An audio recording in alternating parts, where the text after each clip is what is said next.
दोस्तों, राहुल यादव नए सप्ताह एक नए गेस्ट के साथ आज फिर आपके बीच में हाजिर हूँ। जैसा कि आप जानते हैं कि हमारा यह शो सेलिब्रिटीज इन कॉमनर इस तरह के किस्से कहानियों को हमारे समाज के बीच से ही आपके सामने लाता है, ताकि हम इनकी कहानियों से, इनके जीवन से कुछ प्रेरणा ले सकें, कुछ सीख सकें। इसी श्रृंखला को आगे बढ़ाते हुए हमारे एक आज के जो गेस्ट हैं, he is very special. He is a corporate employ turned businessman. इन्होंने पहले बड़े बड़े संस्थानों में अपनी सेवा दी, मेहनत करके पहले जॉब लिया, अपनी सेवा दी और उसके बाद आज एक सफल बिजनेसमैन है। इनकी कहानियों से, इनके जीवन के उतार चढ़ाव से, इनके चैलेंजेस से हम बहुत कुछ हमारे श्रोतागण सीख सकते हैं। और इनकी जो जर्नी रही है, कैसे एक एम्प्लॉय से एक अपना बिजनेस सेटअप करना, इस पूरे जर्नी को हम आज डिकोड करने का प्रयास करेंगे। और मैं ज़्यादा वक्त न लेते हुए आज के हमारे गेस्ट को इनवाइट करना चाहूँगा। Let's welcome Vijay Kumar ji. नमस्कार Rahul ji. Welcome on our show Vijay ji, how are you feeling? All good, thank you so much for inviting me on the show. Lovely. तो आपकी कहानी की शुरुआत में पहले तो आप, how was your childhood, I would like to know कि आपका बचपना कैसा रहा, कहाँ से आपकी पढ़ाई हुई, what is your family background, give some light on that. और फिर हम आगे बढ़ेंगे कि कैसे कैसे आगे की का आपका जीवन रहा। धन्यवाद राहुल जी। सो मेरा बचपन और पूरी पढ़ाई कॉलेज इंजीनियरिंग तक पटना में ही बीती। और अपने परिवार में सबसे छोटा होने के नाते जाहिर सी बात है, थोड़ा ज़्यादा प्रायोरिटी मिलती है। जो बड़े भाई बहनों को ना मिला, शायद छोटे को मिल जाता है वो चीज़। जी। और गाइडेंस भी रहता है, कंट्रोल भी रहता है, हम्म, काफ़ी कुछ बड़े भाई बहनों का। हम्म, तो स्कूलिंग मेरी पटना से हुई, कॉलेज भी पटना से हुआ। मध्यम वर्गीय परिवार है हमारा। पिताजी हमारे गवर्नमेंट सर्वेंट थे, माताजी होम टेकर थी। और शायद उन्हीं की गाइडेंस में हम लोग इतना कर पाए आज यहाँ तक। अ, मतलब माताजी हमारी बस चौथी पास है, लेकिन ओके। हमारी पढ़ाई के पीछे इतना समय और अपना एफर्ट दोनों लोगों ने जो दिया, स्ट्रगल किया, हमें अच्छा पढ़ाया लिखाया। तो शायद आज उन्हीं की मेहनत से हम यहाँ तक पहुंचे हैं। जो कि हर मध्यम वर्गीय या हर परिवार की कहानी बिहार में यही है। हम्म, काफी उतार चढ़ाव भी देखे बिहार में, अच्छा बुरा सब देखा। हम्म, और शायद वहां से काफी कुछ आदमी दृढ़ हो जाता है। इतनी मुश्किलों भरे इन्वायरमेंट में आदमी रहता है हम्म। कि कुछ शायद ऐसे बाहर निकल किस्से के तैयार हो जाए। कुछ ऐसे किस्से शेयर करना चाहेंगे जो मोटिवेट करें आने वाले, क्योंकि हमारी पीढ़ी बहुत जल्दी आज के समय में, ये हसल युग वाली ये पीढ़ी छोटे छोटे मुश्किलातों में ही गिव अप कर देती है। तो ऐसे में कुछ अपने समय की कहानियां आप शेयर करना चाहेंगे जो हमारे दर्शकों के लिए? कहानियां किस्से तो कई हैं। मुश्किलातें भी आई हम्म, और मुसीबतें भी आई, ठोकर भी लगी। तो शायद हर इंसान के जीवन में कहीं ना कहीं ठोकर लगती है और आदमी सुधरता है। जी। और इसी सिलसिले में ठोकर मुझे भी लगी, जहाँ से शायद भगवान को मंजूर था कि इस ठोकर की वजह से ही ये सीखेगा, हम्म, ऐसे इसको अकल नहीं आएगी। हम्म, तो पढ़ाई के सिलसिले में 12वीं क्लास में जब आदमी जाता है 10वीं पास करके, तो खुले आसमान में होता है कि चलो अब तो कॉलेज में आ गए, हम्म, अब बड़े हो गए। हम्म, और कंट्रोल थोड़ा ढीला छोड़ते हैं पेरेंट्स भी कि चलो बच्चा बड़ा हो गया है। बट उस कंट्रोल को हमने कुछ ज्यादा ही इस्तेमाल किया। हम्म, पढ़ाई लिखाई पे ध्यान कम लगा के हम्म, बाकी चीजों में ज्यादा ध्यान लगा। हम्म, इसकी वजह से मेरा 12वीं का रिजल्ट बहुत ही खराब रहा। ओके। काफी सेटबैक लगा। हम्म, अ, साथ के दोस्त सब निकल गए, मैं वही रहा। एक साल तक मुझे घर से निकलना बंद कर दिया गया था। मेरे दोस्तों का आना जाना मेरे घर से बंद कर दिया गया। ओके। बट शायद वो टर्निंग पॉइंट था। मुझे उसमें ये सोचने का मौका मिला कि मुझे भी कुछ करना चाहिए। आखिर 2 साल मैंने जो गंवाए हैं दोस्तों के साथ मस्ती करने में, शायद ये टाइम है कि एक साल एक्स्ट्रा लेके उसको सुधारने की कोशिश की जाए। तो वो बड़ा सेटबैक था उस टाइम। ये लगता है कि देखिए, अगर आप असफल रहते हैं तो कैसे आपके करीबी लोग धीरे धीरे आपका साथ छोड़ देते हैं, आपको एक टैग लग जाता है, अरे यार ये तो फिसड्डी टाइप है, ठीक है, एवरेज टाइप लड़का है। बट उसके बाद फिर इंजीनियरिंग कॉलेज में दाखिला हुआ, वहां से पढ़ाई करी। वहां पे जो ये शायद वो ठोकर एक साल की जो थी, उसकी वजह से हमने मेहनत करी, मस्ती भी खूब करी।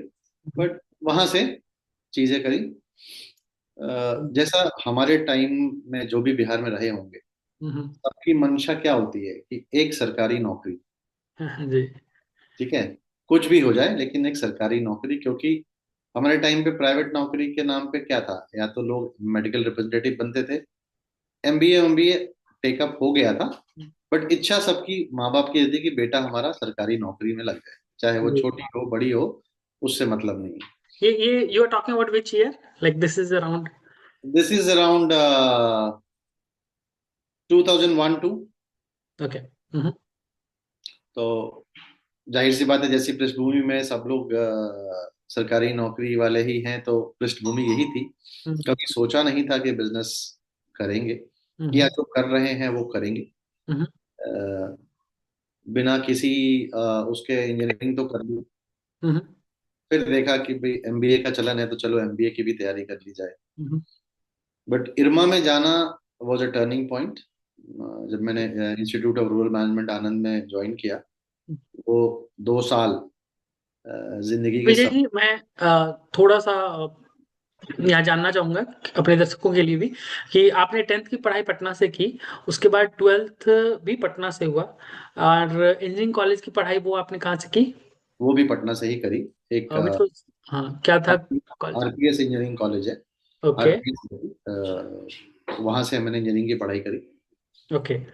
सो 12th में ठोकर लगने के बाद, रिजल्ट खराब होने के बाद, आपने मेहनत किया, इंजीनियरिंग कॉलेज की पढ़ाई की, पहले दाखिला लिया, पढ़ाई की, अच्छे रिजल्ट्स हुए, then you went to IRMA for management studies, right? Yes. Okay, lovely. Hmm. तो वो 2 साल आपको जो हमें मिले, एक्सपोजर मिला, अलग अलग राज्य के लोगों से, बैचमेट्स थे, उनसे इरमा सीख। के बारे में कुछ बताएंगे, कैसे दाखिला कैसे हुआ, और मतलब how tough was it through competitive exam, कैसे था यस, तो एंट्रेंस? उन दिनों में इरमा का सेपरेट एग्जामिनेशन हुआ करता था। सेम प्रोसेस जैसे कैट है, वैसे उनका अलग सेपरेट एग्जाम होता था। इरमा एंड एक्सएलआरआई, एक्सआईएम भुवनेश्वर का एक रूरल मैनेजमेंट प्रोग्राम, दोनों एक ही एग्जाम से एंट्रेंस होते थे। तो हमने इरमा का एंट्रेंस दिया। जनरली आप अगर आप कोई भी एग्जाम दे के आते हैं या इम्तिहान दे के आते हैं, तो आप बाहर निकलते हैं तो आपके मन में एक आवाज आती है कि हाँ, मैंने अपना बेस्ट दिया है, ये एग्जाम निकल जाएगा। तो वो मुझे लगा, जब मैं एग्जाम हॉल से बाहर निकला तो मुझे वो फीलिंग आई कि I will crack through this examination, I will get a call for the interview. Interview में गया। मेरे से मेरा बीटेक इलेक्ट्रॉनिक्स एंड कम्युनिकेशन में है, तो इरमा इंटरव्यू में जाने से पहले आपको एक स्टेटमेंट ऑफ पर्पस लिखना होता है कि why do you want to join IRMA. तो इरमा थोड़ा अलग इंस्टीट्यूट है। डॉक्टर वर्गीस कुरियन ने 1979 में इसको सेटअप किया था। Purpose of this college was to produce managers where they are needed more, not where they are paid more. So ये with this concept. motto, the Korean started this institute 1979 में start किया था उन्होंने। और ऐसा कोई मैंने तो बहुत सारे एग्जाम दिए थे, उसमें एक ये भी एग्जाम था। तो ऐसा भी नहीं था कि मैं प्लान किया था कि मुझे इरमा ही जाना है। कई सारे एग्जाम दिए थे, उसमें एक ये भी था। अ, तो इंटरव्यू में जब एसओपी लिखने लगा, तो मेरा पहला तजुर्बा था। तो ओके। आज तक मैंने ऐसा कोई एसओपी लिखा नहीं था। तो मैंने सोचा खुद से लिखता हूँ। लगभग एक एसओपी, महीने SOP just for clarification for statement my of audience. Purpose की, उसमें इंटरव्यू में जाने से पहले एक सवाल था कि why do you want to join it. ये एसओपी नॉर्मली मैनेजमेंट स्टडीज में दाखिला लेने से पहले आपको एक हाँ। एसओपी स्टेटमेंट ऑफ पर्पस लिखना पड़ता है, फॉर अबाउट द कॉलेज, या फिर about your purpose for joining that college, या? हाँ, तो वो हमने लिखा, और काफी बार लिखा, काटा, क्योंकि कंप्यूटर तो था नहीं मेरे पास, तो जी। हाथ से लिखते थे, काटते थे। तो पन्ने भर भर के फिर हमने फाइनली उसको हाथ से ही लिख के सबमिट किया था। हम्म, इंटरव्यू में गए तो पहला सवाल फिर से मेरी 12वीं पे अटका ओके। कि 10वीं में तो आपके नंबर ठीक हैं, 12वीं में फिर ऐसा, फिर इंजीनियरिंग कॉलेज में ठीक, तो ये वी कर्व आपके नाम के जैसा विजय से वी कर्व क्यों बनाया? हम्म, तो मैंने बड़ा ऑनेस्टली जवाब दिया कि सर मैंने पढ़ाई नहीं करी थी, हम्म, मैं दोस्तों के साथ घूमता फिरता था हम्म, और मस्ती करता था और स्मोकिंग भी करता था, ये मैंने उनको बताया। तो I was not expecting the next question which professor asked, hmm, अच्छा कौन सा सिगरेट पीते थे? yeah, So that made the interview a bit lighter. I like it, He yeah. asked, okay, went into specific details हम्म, कि कितने की आती है and all he discussed. Then in my SOP मैंने लिखा था कि being electronics and communication engineer, मेरा मोटो ये रहेगा कि जो बाकी सदर्न स्टेट्स आईटी रिवोल्यूशन की वजह से इतना अच्छा ग्रो कर रहे हैं, इतनी अच्छी हम्म, एम्प्लॉयमेंट अपॉर्चुनिटी दे रहे हैं, हम्म। वो हमारे यहाँ पे क्यों नहीं हो हमारे यहाँ जब व्हेन यू से लाइक इन बिहार। सकती इन बिहार? कि हमारे यहाँ पे भी टैलेंट, तो हमारे यहाँ के लोग जाके बैंगलोर और चेन्नई और हैदराबाद काम करते हैं, तो सिमिलर आईटी रिवोल्यूशन हमारे यहाँ भी होना चाहिए। तो जब मैंने ये बताया तो प्रोफेसर साहब ने पूछा कि आपके यहाँ तो बाढ़ आती है, तो आप कंप्यूटर कहाँ रखोगे? तो हमने कहा सर मचान बनाते हैं हम लोग बारिश के दिनों में, और उसी मचान पे रख के जैसे हम सरवाइव करते हैं बाढ़ के दिनों में, वो देखा है हमने, तो उस मचान पे भी कंप्यूटर रख के काम हो सकता है। तो काफी लाइट हार्ट था। इनफैक्ट उन्होंने पूछा कि अगर आपका आईएम अहमदाबाद हो गया, यहाँ भी हो गया, तो आप कहाँ जाएंगे? मैंने सोचा कि इसका क्या जवाब होना चाहिए, क्योंकि तैयारी करके तो आदमी जाता नहीं है इस तरह के सवालों में। हम्म, तो मैंने कहा कि सर जाहिर सी बात है, आईएम अहमदाबाद एक बड़ा ब्रांड है, वहां हो गया तो वहीं जाऊंगा, लेकिन मेरा रिजल्ट आ गया, वहां नहीं हुआ है। फिर भी उन्होंने इंसिस्ट किया, नहीं एक पल के लिए मान लो कि हो गया। तो मैंने कहा सर कैसे मान लूं, रिजल्ट तो मेरे सामने है, तो मान के तो कोई फायदा नहीं है। हम्म, तो फिर भी मैंने बोला कि अगर हो गया तो ऑब्वियस सी बात है सर, मैं वहीं जाऊंगा। तो बोले ठीक है, बहुत बढ़िया। ये मेरा लास्ट क्वेश्चन था इंटरव्यू में, उसके बाद मैं निकल आया। उम्मीद नहीं थी कि अ, होगा। ये लास्ट जवाब को लेके मैं थोड़ा उदास सा हो गया था कि यार अच्छा, ऐसे जवाब नहीं देना चाहिए था, ओके। कुछ और इरमा के बारे में अच्छा अच्छा बोल देना चाहिए था। हम्म, निकला ही नहीं मेरे मुंह से उस हम्म, टाइम। तो उसके बाद सिलेक्शन हो गया, घर पे लेटर आया तो बड़ा खुश हुए, बट मेरे पिताजी ज्यादा खुश नहीं ओके। अ, क्योंकि उसी टाइम पे मैंने 2-3 एग्जाम और दिए थे हम्म, पीएसयू के जॉब के लिए, तो मेरा नहीं हुआ था। एक ओके। दो पीएसयू हो गया था। तो हाँ, पिताजी बोले तुम्हारा इंडियन ऑयल में नहीं हुआ, हिंदुस्तान पेट्रोलियम में नहीं हुआ, ये इरमा उरमा जाके क्या करोगे, और बैंक पीओ चले जाओ, ज्यादा अच्छा रहेगा।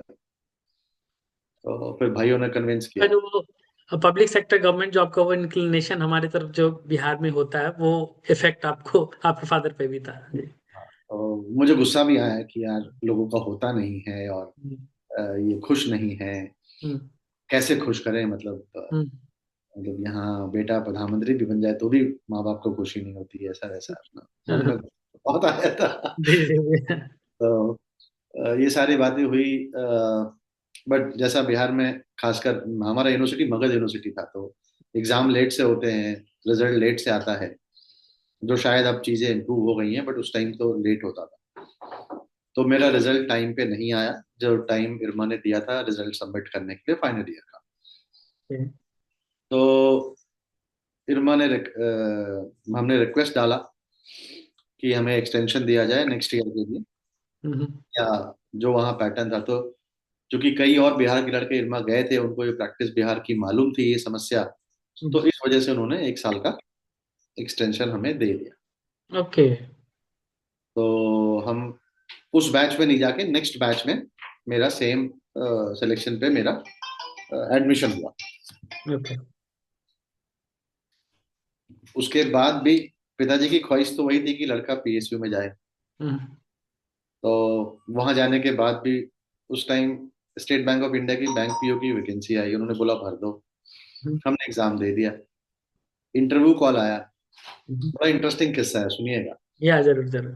कि तो हमने कहा यहाँ इरमा में एक कल्चर है, वहाँ छुट्टी नहीं मिलती इरमा में। ओके। मतलब छुट्टी मिलेगी भी तो भी आपका अटेंडेंस पे मार्क्स कटेंगे। हम्म, तो बेयर मिनिमम पासिंग चाहिए होता था हर सेमेस्टर में। तो हमने ये सुन रखा था सीनियर से कि वहाँ छुट्टी लेना मत, बीमार हो तो भी क्लास जाओ, हम्म, छुट्टी नहीं। हम्म, तो वो डर भी था। हम्म। और जिंदगी में पहली बार हॉस्टल में गए थे, तो उतना अभी प्रोफेसरों से वो जॉलीनेस हाँ। नहीं था। इवन एक एमबीए कॉलेज में हमारा टीचर और वो था। हम्म, दिल्ली वाले तो हम थे नहीं कि भाई हम्म, प्रोफेसर साहब के साथ बैठ के हंसी मजाक करें। हम्म, हम्म, तो पिताजी बोले कि जाओ इंटरव्यू देने। हम्म, अब हमने कहा छुट्टी यहाँ मिलती नहीं, हम्म। तो बोले कोई बहाना बनाओ। तो हमने कहा बहाना बनाएंगे तो भी एक हफ्ते लग जाएंगे, लखनऊ आईएम लखनऊ में इंटरव्यू। अब आनंद से आईएम लखनऊ जाना, कौन से बैंक में, कौन से बैंक का निकला? ये स्टेट बैंक का। अच्छा, state bank of India, okay. तो पिताजी बोले फ्लाइट से चले जाओ। अब वो मेरा पहला फ्लाइट का एक्सपीरियंस था। हम्म, तो मैंने छुट्टी मांगी कि भाई पिताजी की तबीयत खराब है, मुझे जाना है हम्म, पटना, 3 दिनों की मुझे छुट्टी चाहिए। हम्म, अब कैसे कैसे पूछ के एजेंट से हमने टिकट बुक कराई। टिकट बुक करा के लखनऊ गए। अब सुबह अहमदाबाद एयरपोर्ट पे जिस दिन मैं पहुंचा, मुझे आज भी याद है। दिसंबर, तारीख तो नहीं याद, दिसंबर का महीना था 2005। तो वहां एयरपोर्ट पे सचिन तेंदुलकर और हरभजन सिंह, ओके। उनपे से लाइन चला करती थी उस टाइम पे। तो मैं बैठा था, तो अचानक से मूवमेंट हुआ, कई एयर होस्टेस और पुलिस वाले सब सचिन को कंपनी करते हुए गए। अब मैं इतना घबराया हुआ था, मेरी पहली फ्लाइट थी, कि मैं अपनी सीट से उठ के सचिन के पीछे दौड़ नहीं पाया। दुनिया भागी जा रही है, मैं 10 लोग थे, मैं चाहता तो एक फोटोग्राफ या ऑटोग्राफ तो ले ही हाँ, लेता। ये- मैं इतना घबराया हुआ था कि जब चले गए सचिन, तब नोटिस किया कि सचिन थे, उनके पीछे पीछे हरभजन सिंह भी जा रहे। ओके। तो मतलब मैं सीट से उठा ही नहीं। अच्छा, हाँ, सब फर्स्ट फर्स्ट ट्रैवल ऑन हाँ, फ्लाइट, राइट। और ऐसे ही आदमी एंक्शियस रहता है। हम्म, उसके बाद लेके लौटा, दिसंबर का महीना, फॉग। हम्म, बड़ी मुश्किल से एक दोस्त के यहाँ रुका था। हम्म, अब उस टाइम ऑनलाइन तो था नहीं कि फ्लाइट डिले है, चेक कर लीजिए, फॉग कैंसिल हो गई। हम्म, फिर इतनी फॉग थी कि सारी फ्लाइटें कैंसिल हो रही थी। और हम्म, मैं 3 बार एयरपोर्ट गया आया। अब हम्म, जेब में पैसे भी नहीं कि दूसरी टिकट बुक कराए। ओके। फ्लाइट तो आपकी कैंसिल हो गई थी। हम्म, हमने कहा 3 दिन की छुट्टी है, मुझे कैसे भी करके कल सुबह क्लास पहुंचना है। अब क्या करें। तो फिर मैं रेलवे स्टेशन गया, कोई भी एक ट्रेन मिली, पकड़ा। सुबह 4 बजे मैं कैंपस घुसा। Return, okay. हम्म, तो जब हो गया तो पिताजी ने फिर बोला ज्वाइन कर लो। हमने कहा अब 1 साल बचे हैं, यहाँ से निकल जाते हैं, हम्म, एक्सटेंशन मांग लेते हैं एसबीआई से, शायद वो तैयार हो जाए, हम्म, तो उसके बाद जाओ। तो ये मसला खत्म हुआ। फिर कैंपस इंटरव्यू का टाइम आया, वहां फिर एसबीआई आई। ओके। फिर पिताजी का वही कि एसबीआई कैंपस में बैठ जाओ। हमने कहा पैसे कम दे रहे हैं वो लोग, हम्म, प्राइवेट बैंक ज्यादा देते हैं। तो हम्म, काफी लंबा किस्सा था। इरमा ने काफी कुछ सिखाया जिंदगी के एक्सपीरियंस को। काफी दोस्त बनाए, काफी नेटवर्क बनाया, जिंदगी का आउटलुक बदला, सोचने पर मजबूर किया कि क्या करना है, एक रास्ता दिया जीवन को, जो जनरली हम लोगों को वो मिल नहीं पाता की बाहर निकलने। टेकअवेज, कुछ की टेकअवेज आप इरमा से बताएंगे जो आपने जीवन में सीखा, इरमा वाइल स्टडिंग इन इरमा। देखिए, इरमा ने एक तो ये सिखाया, हम जैसे लोग जो कभी आज तक हॉस्टल में नहीं रहे, तो वो एक फन भी था। ये भी सिखाया कि कई सारे सीनियर, इरमा एक बड़ा यूनिक कॉलेज है, उसमें आपको ऐसे लोग भी मिलेंगे जो एनजीओ में सब कुछ छोड़ के एनजीओ में काम कर रहे हैं, गांव में रिमोट एरिया में काम कर रहे हैं। तो हर तरह के लोग मिले। और ये सीखा कि पैसा ही सब कुछ नहीं होता, आउटलुक बड़ा होना चाहिए, सोच बड़ी होनी चाहिए। और अपॉर्चुनिटी दुनिया में बहुत है, और इतना बड़ा नेटवर्क आपको मिलता है एलुमनाई का, वो बड़ी, और काफी चीजें सीखी। जैसे हमारे एक प्रोफेसर थे, डॉक्टर के वी राजू। हम्म, उन्होंने एक दिन क्लास में बड़ी ऐसी बात बोली जो आज तक हम, मेरे ख्याल से कई लोगों को याद होगी, मुझे भी याद है। हम्म, बोले, मूवी देखने जाते हो तो कभी टिकट के लिए नेगोशिएट करते हो प्राइस, या पॉपकॉर्न के पैसे के लिए नेगोशिएट तो करते नहीं, शोरूम में जाते हो तो नेगोशिएट नहीं करते, बट ऑटो वाले से और सब्जी वाले से और रिक्शा वाले से पैसे नेगोशिएट करते हो। ऐसा ठीक है। क्यों? हम्म, तो बोले, जो जितना छोटा बिजनेसमैन है उसको तुम और प्रेशराइज करके नेगोशिएट करते हो, बड़े वाले से कभी तुम्हारी हिम्मत नहीं होती नेगोशिएट करने। हम्म, ये बात वो बोल गए। बट ये बात देखिए कई साल हो गए, बट हमारे में से कई दोस्तों को याद हो, कई बैचमेट्स को याद हो। तो ये चीज रहती है आज भी। आदमी कोशिश करता है कि इस वसूल को निभाए, कोशिश करे कि जहां तक हो सके ये काम ना करे। और एक चीज और इरमान जगह, डॉक्टर कुरियन ने, जो कुरियन साहब की लाइफस्टाइल है, कैसे उन्होंने स्टार्ट किया, इरमा मिशन लिया, वो भी एक बड़े अपने आप में इंस्पिरेशन है। कि कैसे एक मलयाली लड़का गुजरात में आके इतनी बड़ी कोऑपरेटिव सेटअप करते हैं, आज पूरा फादर ऑफ व्हाइट रेवोल्यूशन करते हैं, कितनी मुश्किलों का सामना करना पड़ा था उनको। तो ये अपने आप में एक बहुत बड़ा मोटिवेशन। हम सब जाते तो हैं इरमा, टू बी ऑनेस्ट मैं भी इसलिए गया था कि चलो वहां से पढ़ के अच्छी नौकरी लग जाए। बट जब आप, जैसे जैसे क्लास आगे बढ़ती है, कोर्सेज आगे बढ़ते हैं, आप लोगों से मिलते हैं, तो 2 साल बाद आपकी आउटलुक सिर्फ नौकरी तक सीमित नहीं रहती। फिर हो जाता है जीवन में कुछ करना है। नौकरी एक स्टार्टिंग पॉइंट है, लेकिन it is just a means to an end. ये चीज सिखाता है। एटलीस्ट मुझे तो ये सीखने को मिला है, और कईयों को मिला होगा जो हमारे यहाँ से पढ़े। से फिर आपकी जॉब लगी लाइक कैंपस सिलेक्शन से, या हाउ वाज दैट? हाँ, कि कैंपस जॉब सिलेक्शन। कैसे लगी? कैंपस सिलेक्शन हुआ, मतलब हम्म, जॉब प्रॉब्लम नहीं थी, इरमा में तो आसानी से लग जाती है। हम्म, तो कैंपस सिलेक्शन हुआ, मैं प्लेसमेंट कमेटी में भी था। हम्म, तो कैंपस सिलेक्शन हुआ मेरा आईसीआईसी बैंक में, हम्म, रूरल बैंकिंग डिवीजन में। ठीक। मतलब कैंपस इंटरव्यू तो फन होता है, टाइम पास होता है। मुझे आज भी एक इस सवाल है। समय में आपके आपके टाइम पे कॉलेजेस में रैगिंग वगैरह थी, या मैनेजमेंट लेवल पे? मैनेजमेंट कॉलेजेस में कम होती थी रैगिंग्स? एमबीए में रैगिंग नहीं होती थी। हाँ, रैगिंग के नाम पे हमारे यहाँ वही कि फर्स्ट सेमेस्टर में जिस दिन एग्जाम होता था तो सीनियर्स लाइट स्विच ऑफ कर देते थे 1 घंटे के लिए, ओके। एग्जाम के 1 दिन पहले। मतलब वही रैगिंग के नाम पे एक वही था। और अच्छा। थोड़ा सीनियर्स, जूनियर बैच थोड़ा ड्रामा वरामा कंपटीशन करते थे हम लोग, सीनियर्स को खुश करने के लिए, दैट्स ऑल। ओके। मतलब ऐसा कोई रैगिंग नहीं थी। ओके। तो एक एक सवाल मेरा आपके इंजीनियरिंग कॉलेज से था, जब आप बिहार में इंजीनियरिंग की पढ़ाई कर रहे थे, उसमें हाउ वाज द पढ़ाई का स्तर क्या था? क्लासेस रेगुलर होते थे? प्रोफेसर्स टाइमली अपॉइंटेड थे, या लाइक क्लासेस डिलेज थे? What was the like, did you have any challenges that time? नहीं, ये अच्छी बात है। देखिए, बिहार में डेडिकेशन लेवल तो है लोगों का, और हमारे प्रोफेसर्स चाहे यंग थे, लेकिन डेडिकेशन उनका बहुत था। मतलब मैं तो उनको काफी परेशान करता था, out of the class questions खोज खोज के नए नए क्वेश्चंस लेके आना। तो काफी सपोर्ट रहता था उनका। मतलब मुझे अपने इंजीनियरिंग कॉलेज के प्रोफेसरों से आज तक कोई शिकायत नहीं, उनके डेडिकेशन की वजह से कोई शिकायत नहीं, बहुत डेडिकेशन था। ओके, काफी लव। सपोर्ट देते थे, क्योंकि टैलेंट की कमी नहीं है बिहार में, नॉलेज बहुत है। हाँ, शायद हम उतने एक्सप्रेसिव नहीं होते हैं अपनी बातों को लेके। मतलब हमारा इमोशनल कोशेंट है तो बहुत high, but we are not that much expressive. Present करने पर।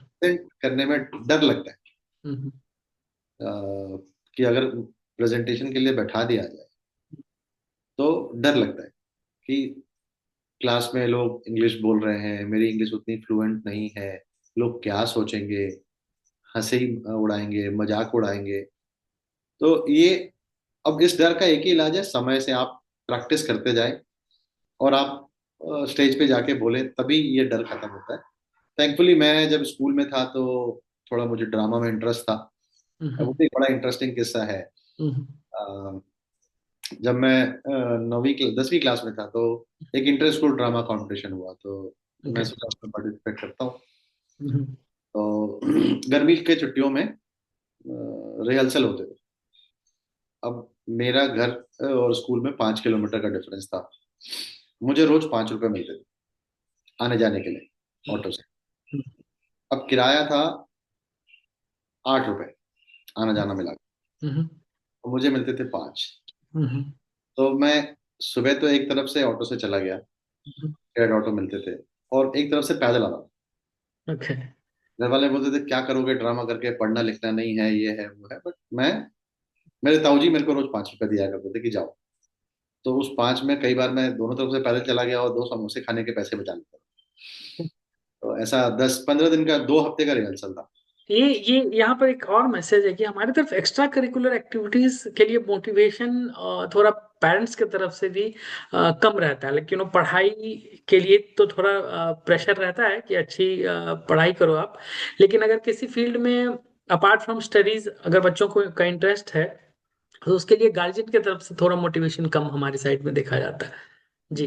अब तो बढ़ने लगा है, हाँ। स्कूल बढ़ गया, लेकिन पहले तो जाहिर सी बात है, आप एकदम सच कह रहे हैं, हम्म, ऐसा होता है। बट मेरे साथ क्या हुआ, हम्म, जिस दिन फाइनल था, तो हम्म, final एक मंडपम करके ऑडिटोरियम है प्लानिटोरियम के पास, वहां पे था। अच्छा, अब पटना। किस्मत बड़ी है कि उसकी sponsor state bank of India थी। अच्छा। तो पिताजी भी आए, माता हम्म, जी भी आए। मुझे नहीं पता था कि वो आएंगे। मैंने बोल दिया था कि आपको आना है, स्कूल की तरफ से इनविटेशन है। बट वो आए। आए तो हमने कई ड्रामा के साथ हमारा भी प्रेजेंटेशन हुआ, और हमें बेस्ट सपोर्टिंग एक्टर का अवार्ड भी मिला। तो आसपास के लोग बात कर रहे थे कि यार ये लड़का बड़ा, बिना माइक के, ये पूरा ग्रुप, हमारा ग्रुप पूरा बिना माइक के परफॉर्म किया था। तो ऐसी हमारी ट्रेनिंग रिहर्सल हुई थी। तो बड़ा आसपास के लोग बातें कर रहे थे, ये ग्रुप अच्छा है, ये लड़का अच्छा बोला। तो दूसरे के मुंह से सुन के ना तारीफ, बड़ा अच्छा लगता है। कन्विंस्ड हुए पापा। उनको थोड़ा अच्छा लगा। ओके। फिर हमने उसके बाद एक और ऑल इंडिया रेडियो के लिए ड्रामा कंपटीशन था, उस पे हमने पार्टिसिपेट किया। वो मुझे आज भी याद है, मैं उसका प्रोटैगनिस्ट था, बाकी सब बच्चे थे, हम्म, मैं लीड प्रोटैगनिस्ट था उसका। हम्म, तो उसकी कुछ लाइनें आज भी याद है, बड़ी रिवोल्यूशनरी लाइन थी वो। जी।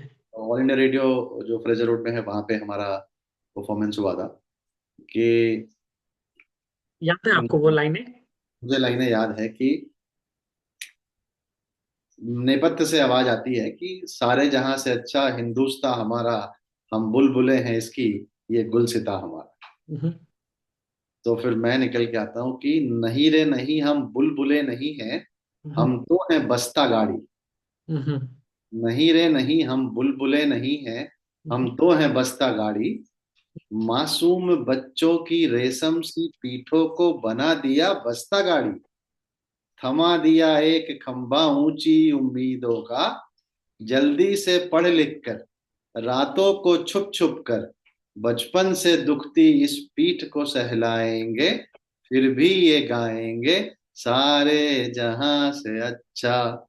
तो ये कटाक्ष था कि पहले स्कूल के बस्ते बड़े भारी हुआ करते। Beautiful, beautiful. हम्म, तो ये एक कटाक्ष था स्कूल के सिस्टम पे कि इतने भारी भारी बस्ते, हम लोग भी भारी भारी बस्ते स्कूलों में ढोया करते थे, मतलब 5-5 किताबें, उसके ऊपर ये कटाक्ष था। Okay, okay, lovely. तो ये मुझे आज भी याद है। बहुत खूब। दिल से किया हुआ कोई भी आर्ट फॉर्म, डेफिनेटली वो it's so close to your heart, या lovely. So coming to that phase, जब आप इरमा में फिर जॉब के लिए तैयारी कर रहे थे, इंटरव्यूज वगैरह, and then you got selected, पहला आपका कौन सा कंपनी थी जिसमें यू वर प्लेस्ड? अ, हमारा ये था कि सिस्टम प्लेसमेंट कमेटी के मेंबर भी थे, तो जिसका सिलेक्शन पहले किस कंपनी में हो गया तो he is out from the process. ये स्टैंडर्ड हर कॉलेज में होता है। तो हमारा इंटरव्यू आईसीसी बैंक में हुआ। तो 2-3 सवाल पूछे, अपने बारे में बताइए ऐसा वैसा, तो बताया। फिर एक सवाल मुझे याद है। क्योंकि आप ड्रामा अपने स्टूडेंट लाइफ में एक्स्ट्रा करिकुलर एक्टिविटीज में इन्वॉल्व थे, तो इसका आपको फायदा मिला, और मिला तो किस तरह का फायदा आपको मिला, अगर आपने कुछ नोटिस किया हो, आपकी कुछ एनालिसिस हो। फायदा ये है कि आपकी थोड़ी हिचकिचाहट कम हो जाती है जब आप ऑडियंस को फेस करते हैं स्टेज पे। हम्म, आपके सामने 100 लोग बैठे हैं, आप उनके सामने परफॉर्म कर रहे हैं। हम्म, तो इनिशियली तो बड़ी हिचक होती है कि सामने जो लोग बैठे हैं वो आपके हर एक एक्ट को देख रहे हैं। आपने हाथ कैसे घुमाया, आपने आंख कैसे नचाई, आपने क्या बोला। तो वो डर होता है, पहली परफॉर्मेंस का डर होता है। बट 3-4 परफॉर्मेंस करके तो वो एक एडवांटेज था मेरे लिए कि हाँ, स्टेज पे जाना मेरे फेस लिए करना ऑडियंस को या लोगों को फेस करना, हाँ। उतना। और प्लस इरमा में भी इतनी एक्स्ट्रा करिकुलर एक्टिविटीज होती हैं, स्टेज परफॉर्मेंस होते हैं, डांस होता है ग्रुप वाइज। तो ये सारी हिचक धीरे धीरे, दूर और हो। जिनकी होती भी है वो भी चली जाती है। तो मेरे से पूछा कि अच्छा, गांव में पोस्टिंग करेंगे, जाओगे क्या? हम्म। तो जनरल जो हमारा बिहारी स्टाइल में हमने बोला, सर गांव क्या मैडम, शहर भी मतलब शहर क्या, गांव क्या, शहर भी चले जाएंगे। हम्म। तो then the HR lady said, मैंने तो शहर बोला ही नहीं, मैं तो गांव की बात करूं, ऐसी जगह भेजूंगी जहां सिर्फ एक ट्रेन जाती है दिन हम्म। में। तो मैंने कहा ठीक है मैडम, नौकरी नौकरी होती है, कर लेंगे। मतलब कुछ सवाल याद जहन में रह जाते हैं, ये बात हम्म। 2007 की है बट अभी तक याद है। तो वैसे ही सवाल था। फिर मुझे फोन आया कि आपकी पोस्टिंग बॉम्बे है। अब मुझे बड़ा डर लगा। देखिए, अम, आज तक मैं कभी किसी बड़े शहर में रहा नहीं। आनंद भी एक छोटा सा शहर है, पटना से निकल के आनंद गए। तो मैंने छूट से जवाब दिया कि भाई बॉम्बे नहीं जाऊंगा, किसी छोटे शहर में, पटना या लखनऊ में पोस्टिंग हो तो वहां आप कर दीजिए। हम्म। अब उस टाइम कोई बताने वाला हो कि बॉम्बे जाओ बैंकिंग सेक्टर में, तो वही मक्का है हम्म। आपका। तो आप हम्म। वहां जाने से क्यों मना कर रहे हो? बट घबराहट, इतने बड़े शहर में अकेले कैसे रहेंगे। हम्म। तो उन्होंने बोला कि लखनऊ में तो पोस्टिंग नहीं है, भोपाल में पोस्टिंग। ओके। तो मैंने हामी भर दी। भोपाल गया। अ, भोपाल से मुझे बोला गया कि आप रायपुर जाओगे क्या? तो मेरे एक दो सीनियर थे इरमा के, हमने पूछा, पहली बोले हाँ। जॉब की पहले जॉब की सैलरी याद है आपको? हाँ हाँ, एकदम एक एक चीज याद है, नंबर मुझे याद रहता है। जी, क्या क्या थे, आप अगर आप शेयर करना चाहें। मेरी सैलरी, पैकेज तो बड़ा बड़ा नंबर होता है, 9 सवा 9 लाख का पैकेज था मेरा। अच्छा। टेक होम सैलरी वही 47.5, टैक्स वैक्स काट के मुझे मिला करती थी। अ, तो वहां से मैं रायपुर गया। रायपुर में 6 महीने मैंने काम किया होगा। फिर लोगों से बातचीत करते पढ़ते, मेरे शौक था कि कुछ कुछ एक्स्ट्रा पढ़ते रहे, तो मुझे मालूम पड़ा there is something called a carbon credit, जो हम्म। सुना मैंने रायपुर में पहले। फिर मैंने उसके ऊपर पढ़ना स्टार्ट किया। पता चला रायपुर में आईसीसी बैंक में एक डिवीजन है जो कार्बन क्रेडिट पे काम करती है। मैंने उनके बॉस को मेल लिखा कि भाई मैं इंटरेस्टेड हूँ आपकी टीम में आने में बॉम्बे। तो उन्होंने बोला कि अभी तो नहीं है, आपको 2-3 महीने इंतजार करना पड़ेगा। एक हमारे यहाँ से टीम से एक टीम कोलीग वो यूएस जा रहे हैं पढ़ने, हम्म। तो वो पोजीशन खाली होगी तो आप आ सकते हैं, लेकिन आप एचआर से खुद बात कीजिए। हम्म। मैंने एचआर को मेल किया। तो उस टाइम तक बीच में रूरल बैंकिंग पोर्टफोलियो आपने सुना होगा, आईसीसी बैंक का थोड़ा सा स्लो हो गया था, बिकॉज कुछ पोर्टफोलियो बैड हो गए थे काफी। तो हम्म। ओवरऑल काम बहुत ज्यादा नहीं था मेरे पास। अच्छा। तो मैंने एचआर को फोन लगाया कि भाई ऐसे ऐसी मैंने बात करी है इस डिपार्टमेंट में, आप मेरा वहाँ ट्रांसफर कर दे ऑफिशियली। हम्म। तो वो साहब थोड़े भड़क गए, बोले यार 40,000 लोग हैं, ऐसे लोग रिक्वेस्ट करके ट्रांसफर करेंगे तो ऐसा तो होता नहीं है। हम्म। तो मैंने बोला, मैं उस टाइम प्रोबेशन में था, 1 साल की हमारी मैनेजमेंट ट्रेनिंग प्रोबेशन चली थी, 6-7 महीने हुए थे। तो हमने कहा सर ऐसा है कि या तो मैं मुझे नौकरी से निकाल दीजिए, हम्म। या मेरी सैलरी बंद कर दीजिए, हम्म। या मेरा ट्रांसफर कर दीजिए। हम्म। तो वो थोड़े सख्ते में आ गए कि ऐसा कोई कैसे बोल सकता है। तो मैं भी परेशान हो गया था कि रोज ऑफिस जाऊं बैठूं, कुछ करने को तो है नहीं। ओके। तो उन्होंने बोला मुझे 1 हफ्ते का समय दीजिए। चौथे दिन मेरा ट्रांसफर बॉम्बे हो गया। अब वहां पे मैं कार्बन क्रेडिट पे काफी यहाँ काम पर किया। हम्म। एक, सॉरी टू कट यू, यहाँ पर एक टेक अवे मेरे ऑडियंस के लिए भी, कि who get, people who get comfortable अपने कंफर्ट जोन में आ जाते हैं कि चलो काम नहीं है तो ठीक है, टाइम पास कर रहे हैं। But when you have that aptitude of growth, if you have that hunger, अगर आगे ग्रोथ करने की भूख है आपके पास, तो डेफिनेटली आगे का रास्ता अगर आप प्रयास करेंगे तो रास्ते भी खुलते जाते हैं। So that is what you know, even Vijay ji की स्टोरी से हमें यही लग रहा है कि ही स्टेप्ड अप और खुद से रीच आउट किया, जो कि पॉसिबल नहीं था कि रीच एक एचआर को रीच आउट करके फिर अपना ट्रांसफर करा लेना। ऑब्वियसली 40,000 एम्प्लॉय अगर एक संस्थान में है, हर कोई ऐसे रिक्वेस्ट करने लगे तो it's not possible. But if you have that hunger, that greed to grow, then you know the रास्ते खुद अनफोल्ड होते जाते हैं। जी सर। तो बॉम्बे ने एक नया आयाम दिया। हम्म। बॉम्बे जाने के बाद आदमी जीवन को दूसरे रूप से देखता है, एक्सपोजर बड़ा हो जाता है आपका, कई तरह के लोगों से मिलते हैं आप, आपका आउटलुक बदल जाता है। हम्म। मतलब छोटे शहर में एक्सपोजर लिमिटेड होते हैं, जाहिर सी बात है बड़े शहरों में वैरायटी ऑफ बिजनेस को आप जानते हैं, देखते हैं, तो आपका आउटलुक बड़ा हो जाता है। तो वहाँ पे मैं ऑल्दो था तो मैं बैंक का पार्ट, बट हार्डकोर बैंकिंग मैंने कभी नहीं किया। मुझे मजाक में घर वाले भी पूछते थे, बड़े भाई साहब भी बैंक में, बोले क्या करते हो बैंक में? मैंने कहा वो कार्बन ट्रेडिंग का कुछ काम है। ये कौन सा काम होता है, बैंक ये सब काम भी करती है क्या? हम्म। तो फिर बताना पड़ता था। फिर वहां से देखिए, जो थोड़ा किस्मत को, मेरी भी इच्छा थी कि बॉम्बे रह के अब चला जाए थोड़ा घर के पास। तो 2 साल बॉम्बे रहने के बाद थोड़ा बोर होने लगा कि अब थोड़ा बदल, ये नौकरी भी बदलनी चाहिए और कुछ और करना चाहिए। तो इसी बीच मेरा रायपुर जाना हुआ किसी क्लाइंट मीटिंग में। अब देखिए ये संजोग है, मैं भगवान को मानता हूँ, संजोग है। वहां गया तो मेरे कुछ पुराने मित्र बैंक वाले थे, उन्होंने बोला चलो यार एक ज्योतिष बाबा हैं उनसे मिल के आते हैं। मैंने कहा ओके। मैं इन सब चीजों में यकीन नहीं करता। बोला कोई नहीं, चलो टाइम पास के लिए चले जाना, मिल के आ जाना। तो मैं गया तो अ, जो भी उनको हाथ वाथ देखा उन्होंने, बोला आप 6 महीने के अंदर ये नौकरी छोड़ दोगे और ये शहर भी छोड़ दोगे। तो हमने कहा साहब हमने तो कहीं अप्लाई नहीं किया अभी तक। 6 महीने भी नहीं, दिसंबर तक बोला था, ये अक्टूबर की बात, दिसंबर तक। हमने कहा हमने तो ऐसा कोई अप्लाई नहीं किया। हमने कहा चलो यार टाइम पास हो गया, ऐसे ही कुछ भी बोल दिया बाबा ने। उसके बाद मैं रात को अपने बड़े भाई साहब के पास गया, रुका, तो उन्होंने कहा एक अखबार में टाइम्स ऑफ इंडिया एसेंट में वैकेंसीज आती थी बुधवार के बुधवार। बोले एक वैकेंसी निकली है ऑस्ट्रेलियन हाई कमीशन में, इसमें कार्बन का एक्सपीरियंस वाला चाहिए, तो तुम्हारा तो यही काम है, तो अप्लाई कर दो। तो हमने पढ़ा देखा, उसमें 5 साल मिनिमम क्राइटेरिया लिखा हुआ था।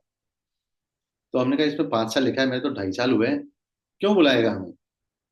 तो उनका सीधा जवाब था, जो कि नो, वैलिड वैलिड पॉइंट, हर किसी को ये सोचना चाहिए कि अपने आप को कम मत आकिए। और जो आपने बोला, कोशिश करने में क्या बुराई है? जैसे मैंने उस एचआर को फोन लगाया था उनको, क्या करते भी, आपको निकाल तो सकते नहीं, लेकिन हाँ कुछ तो सोल्यूशन निकालते। तो हमने भी, मेरे भाई साहब ने बोला कि तुमसे तो ईमेल ही मांग रहे हैं ना, एक ईमेल ही तो करना है तुम्हें, पैसे तो नहीं मांग रहे तुमसे।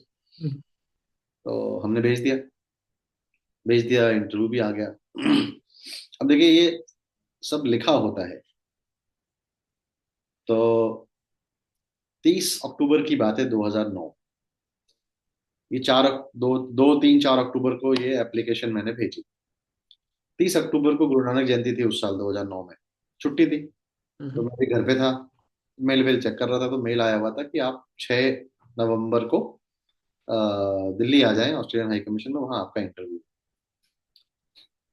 तो हमने भी लिख दिया यार कि आने जाने का टिकट दोगे हवाई जहाज का, मैं बॉम्बे में हूँ, दिल्ली नहीं आ सकता इंटरव्यू देने के लिए, इतने पैसे नहीं मेरे पास कि मैं अपना टिकट खर्चा करके आपके पास आऊँ, ऐसा लिख दिया मैंने अनमने ढंग से। उनका तुरंत रिप्लाई आया कि ओहो हमारी गलती है, हमने देखा नहीं, आप क्या आप हमारे बॉम्बे कॉन्सुलेट जा सकते हैं एक दिन पहले, 5 तारीख को, ऑनलाइन वीसी पे इंटरव्यू पहले। मैंने कहा ठीक है चलो। वो तो ऑफिस के पास ही था, चले जाएंगे। गया मैं, तो उन्होंने बोला जी हमारे पास 600 एप्लीकेशन आए हैं, उसमें से आप पहले इंटरव्यू। मैंने कहा ठीक है। अब आज तक मैंने किसी ऑस्ट्रेलियन से बात नहीं करी, तो उनका एक्सेंट थोड़ा बड़ा कॉम्प्लेक्स टाइप होता है। उन्होंने पूछा कुछ सवाल जो मुझे समझ नहीं आया, वेरी ऑनेस्ट। पूछा था, उनका सवाल था कि tell me something about yourself, but उनके एक्सेंट में पूछा, मुझे समझ नहीं आया। बट किस्मत देके इसलिए आप दिमाग अपना खुला रखना चाहिए।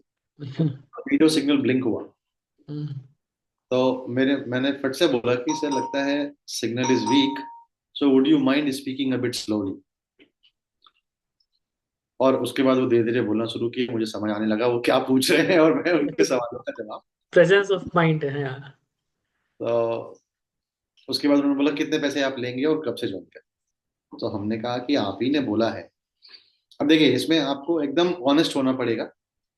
अब मैं, क्योंकि मेरा कोई रिस्क नहीं था, ठीक है हो गया तो भी ठीक है, नहीं हुआ तो भी ठीक है। मतलब बहुत एक्टिवली मैं जॉब सर्च तो कर नहीं रहा था। तो हमने उनको बोला भी आप ही ने बोला कि 600 लोगों ने अप्लाई किया है, मैं पहला कैंडिडेट हूँ, तो आप बाकी लोगों का इंटरव्यू लेके फिर तो आप हमें सेलेक्ट करेंगे। बोला नहीं, हमने सिलेक्शन हो गया हमारा।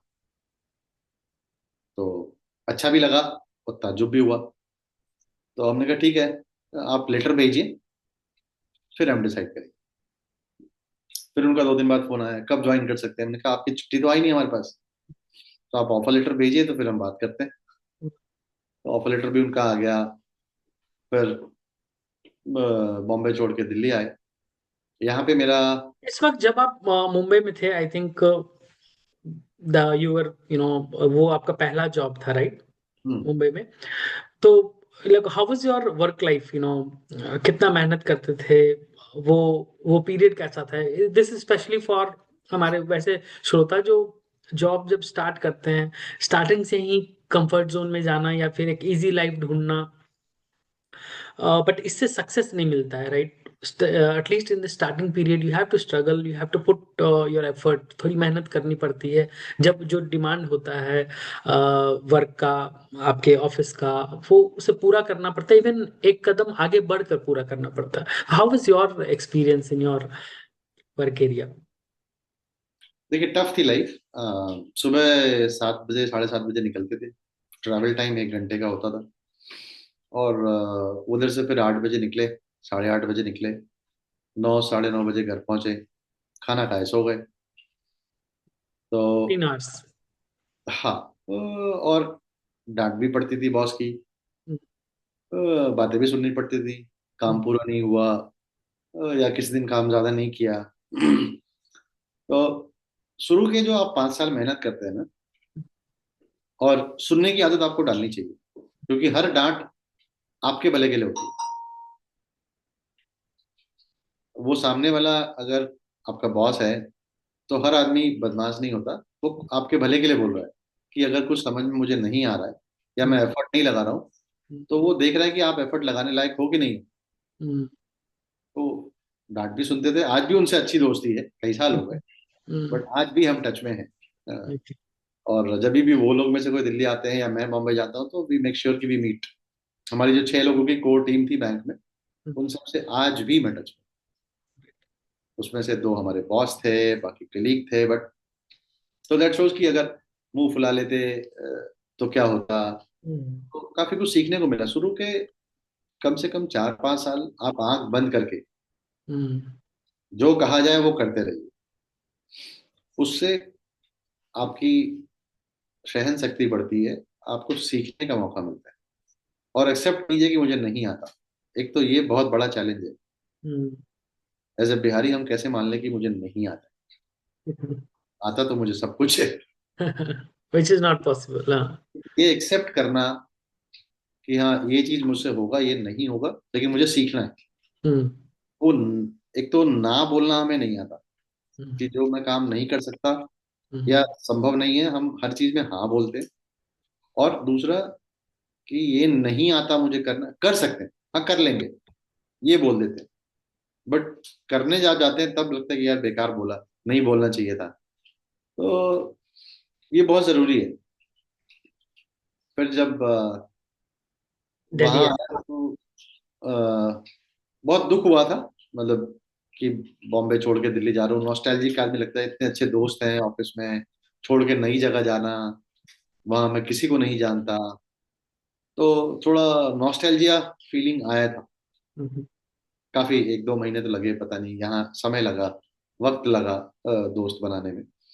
दिल्ली नई थी हमारे लिए, बट शायद वो एक प्रकृति का प्लान था, भगवान का प्लान था कि यहाँ आया तो मैं कार्बन बिजनेस के लिए ही ऑस्ट्रेलियन एम्बेसी में, लेकिन यहाँ रह के मुझे वाटर सेक्टर का एक्सपोजर मिला।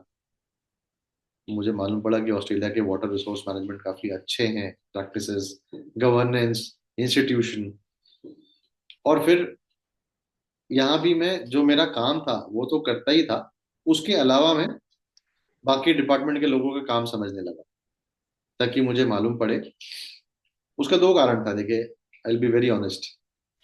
मुझे government, high level government meeting में जाना बड़ा अच्छा लगने लगा एम्बेसी में आने के बाद, कि बैठे हैं सीनियर लोगों के साथ, सेक्रेटरी के साथ, और तो बड़ा अच्छा लगता था। बट धीरे धीरे चैलेंजिंग हुआ कि उन मीटिंगों में एक्चुअली नोट्स आप ही को बनाना होता है। ओके। तो उस नोट्स बनाने से फिर आपकी इंपॉर्टेंस मिलने लगी कि अच्छा विजय, एक मीटिंग है उसकी नोट्स बना दो। अब हाई कमिश्नर बोल रहे हैं कि we are going for a meeting with minister, you have to accompany. तो बड़ा अच्छा लगता है अंदर से। तो काफी अच्छा एक्सपोजर था गवर्नमेंट ऑफ ऑस्ट्रेलिया और इंडिया के साथ काम करके उनके वाटर सेक्टर कोलैबोरेशन को बढ़ाना। Vijay, I'll just for my audience, मैं I like to add something from your story. यहाँ पर दो की टेकअवेज हैं जो आपके लाइफ से मैं देख पा रहा हूँ। एक तो जिंदगी के सफर में अगर कहीं नए जगह पर पहुंचना है तो कहीं से निकलना भी पड़ता है। बहुत कोई हम लोग अपनी लाइफ में स्टक हो जाते हैं, कोई एक जॉब मिल गई, अच्छी सैलरी है, अच्छा पैकेज है, तो ठीक है, at point of your life आपको सेटल भी होना रहता है, but let it be in late of your 40s या फिर late of your 30s। But initial period में डेफिनेटली किसी कंपनी को छोड़कर आप नई कंपनी में जाओगे, नया एक्सपोजर मिलेगा। तो एक जगह स्टक रहने से अच्छा है कि आप नए नए अपॉर्चुनिटीज को तलाशते भी रहें और एक कंफर्ट जोन में ना रह जाएं। और दूसरी बात की, जैसे आपने भी कहा कि डिफरेंट डिपार्टमेंट्स के से आप इंटरेक्ट करते थे, जबकि अगर आप अपने चाहते तो अपने जॉब से मतलब, अपने काम से मतलब रख सकते थे, right? So that is something which is very special, कि अगर आप अपने करियर में ग्रो करना चाहते हैं तो these are the key attributes which you should have with you. अपने अपने लक्षण, अपने गुण में ये चीज आपके साथ होनी चाहिए। जी जी सर। एक चीज और हुई थी, हम्म। जब मुझे ऑफर लेटर आया था हम्म। उस पर लिखा हुआ था 3 साल का कॉन्ट्रैक्ट, हम्म। और लिखा हुआ था मे बी रिन्यूड। अब देखिए, मैं एक परमानेंट जॉब में था, हम्म। वहां से कॉन्ट्रैक्ट के जॉब में आना, हम्म। क्योंकि हमें तो पता नहीं था ऑस्ट्रेलिया का सिस्टम क्या होता है। और जैसी वर्ड कॉन्ट्रैक्ट पढ़, मैंने अपने बड़े भाई से भी पढ़ाया, अपने बॉस से भी पढ़ाया, बोले यार कॉन्ट्रैक्ट पे क्यों जाओ, 3 साल बाद क्या करोगे। हम्म। तो एक परमानेंट नौकरी छोड़ के कॉन्ट्रैक्ट की नौकरी में जाना, वो भी एक रिस्क डिसीजन है। था, रिस्क था। हम्म। बट हमने कहा 3 साल बहुत लंबा समय होता है। 3 साल तो मैंने आईसीआईसी बैंक में गुजारे, यहाँ से वहां ट्रांसफर हुआ, अच्छा सीखा।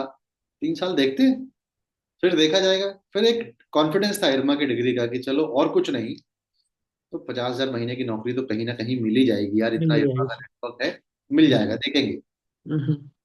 बट वो डायलेमा था, घर हम्म। वालों को भी था कहाँ कॉन्ट्रैक्ट पे जा रहे हो, क्योंकि कॉन्ट्रैक्ट हम्म। का मतलब क्या होता है, कभी भी आपको 1 महीने की नोटिस देके निकाल सकते निकाल सकते हैं, करेक्ट। हैं। ये हमारा कॉन्ट्रैक्ट का मतलब होता है। हम्म। ऑस्ट्रेलिया का रूल अलग है, बट हमें थोड़ी पता था कि ऑस्ट्रेलिया का रूल क्या है। हम्म। तो 3 साल का कॉन्ट्रैक्ट था। इनफैक्ट जब 2.5 साल हो गए, रिन्यूअल नहीं हुआ, तो हमने पूछा, तो बोले नहीं नहीं, रिन्यूअल हो रहा है, you will be given a ongoing permanent role. Okay. तो वो हमें मिल गया। बट हाँ, वो एक डर का पीरियड था, बट वही है कि आप रिस्क लेते हैं तो रिवॉर्ड भी होता है। हम्म। तो ये कह सकते हैं कि वो रिस्क वर्थ था, और उसका हम्म। काफी रिवॉर्ड मिला। हम्म। मतलब वहां से मुझे वाटर सेक्टर का एक्सपोजर मिला, वहां से काफी कुछ सीखा। शायद ये भी प्रेरणा मिली कि हाँ और कुछ कर सकते हैं, अपना कुछ कर सकते हैं। हम्म। वो कॉन्फिडेंस मिला। हम्म। वो एक बड़ी चीज थी। लीडरशिप मिला, कॉन्फिडेंट मिला बिजनेस डीलिंग करने का, जो शायद आईसीआईसी बैंक में तो नहीं मिलता। नहीं मिलता। तो काफी कुछ सीखा है इस नौकरी में। कम्युनिकेशन, राइटिंग स्किल से लेके लोगों हम्म। से बात करना, डील्स नेगोशिएट करना, हम्म। टेंडर प्रोसेसेस समझना, हम्म। जॉइंट वेंचर कोलैबोरेशन कैसे होता है, गवर्नमेंट की पॉलिसीज कैसे बनती हैं, गवर्नमेंट टू गवर्नमेंट नेगोशिएशंस कैसे होते हैं, गवर्नमेंट टू गवर्नमेंट कोलैबोरेशन कैसे काम करता है, हम्म, गवर्नमेंट सिस्टम कैसे काम करता है वाटर सेक्टर में खास करके। तो काफी कुछ सीखने को मिल रहा है। ओके। और ये भी सीखने को मिला कि कब चुप रहना चाहिए और कब बोलना चाहिए।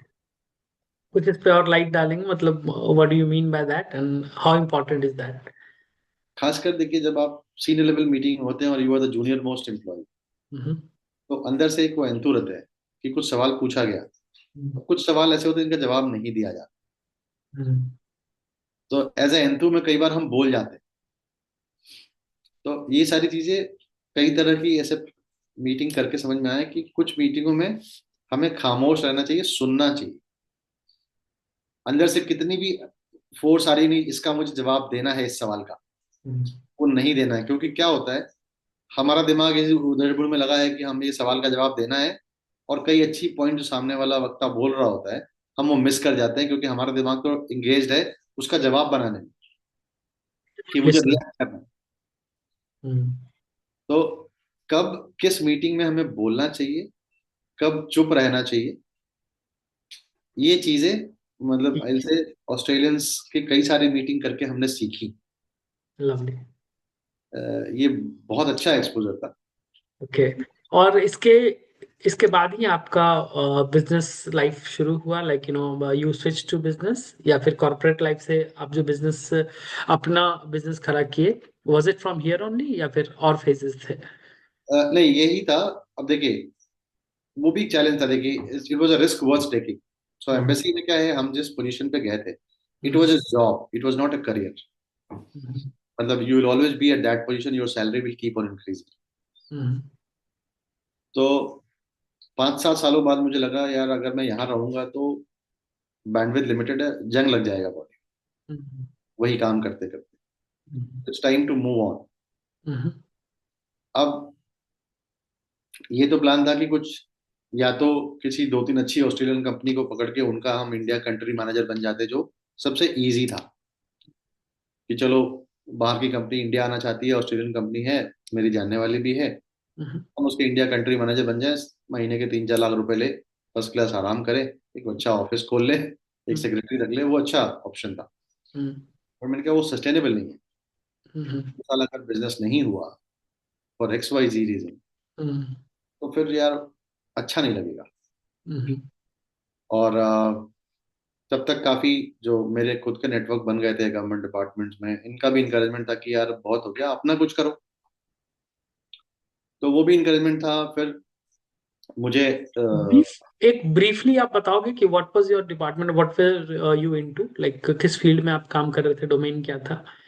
एक तो शॉर्ट डिस्क्रिप्शन ये। तो मेरा प्राइमरली काम था India and south Asia rather, with Australian counter parts, hmm, water resources domain में, हम्म, like river basin planning, irrigation management, dam safety, water policy, water हम्म, governance में दोनों साउथ एशिया एंड ऑस्ट्रेलिया में collaboration के लिए opportunities तलाशना, और उसमें कुछ Australian business, Australian government department के और साउथ एशिया के बीच में कोलैबोरेशन एस्टेब्लिश करना। ये इट वाज मेरा not only with India, it was with all South South Asian Asia. Countries? Okay. तो अब water is a government subject, hmm, and user is government. तो जो भी डिसीजन होगा गवर्नमेंट डिपार्टमेंट ही होगी।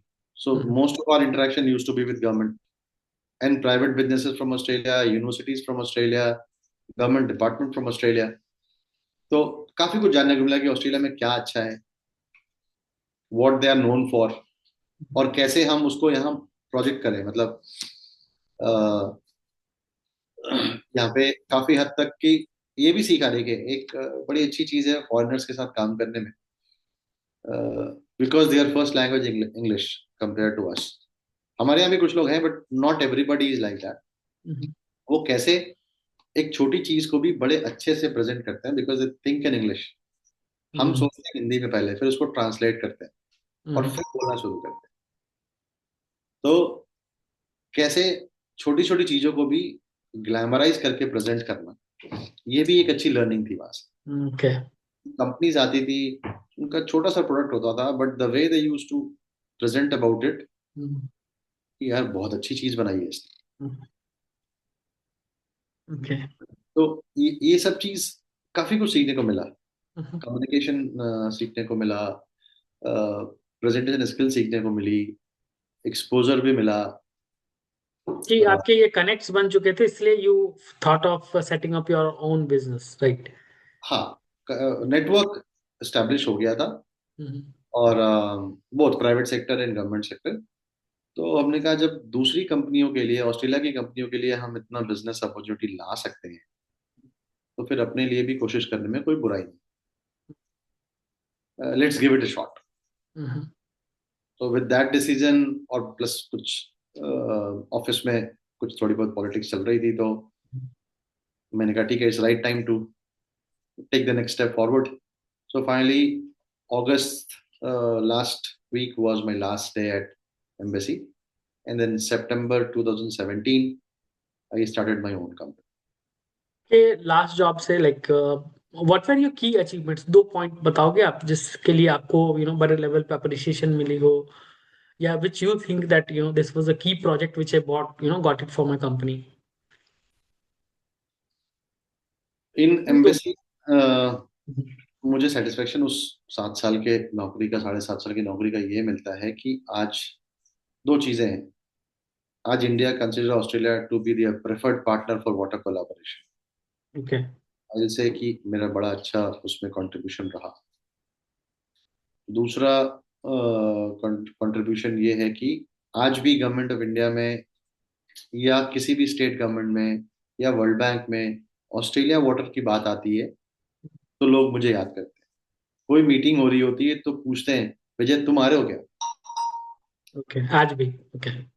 दैट शोज कि पीपल रिकॉग्नाइज मी कि anything to talk about, no about Australia water partnership या ऑस्ट्रेलिया वाटर एक्सपर्टीज, तो यही आदमी है, इसी को फोन करो, तो that's a big recognition.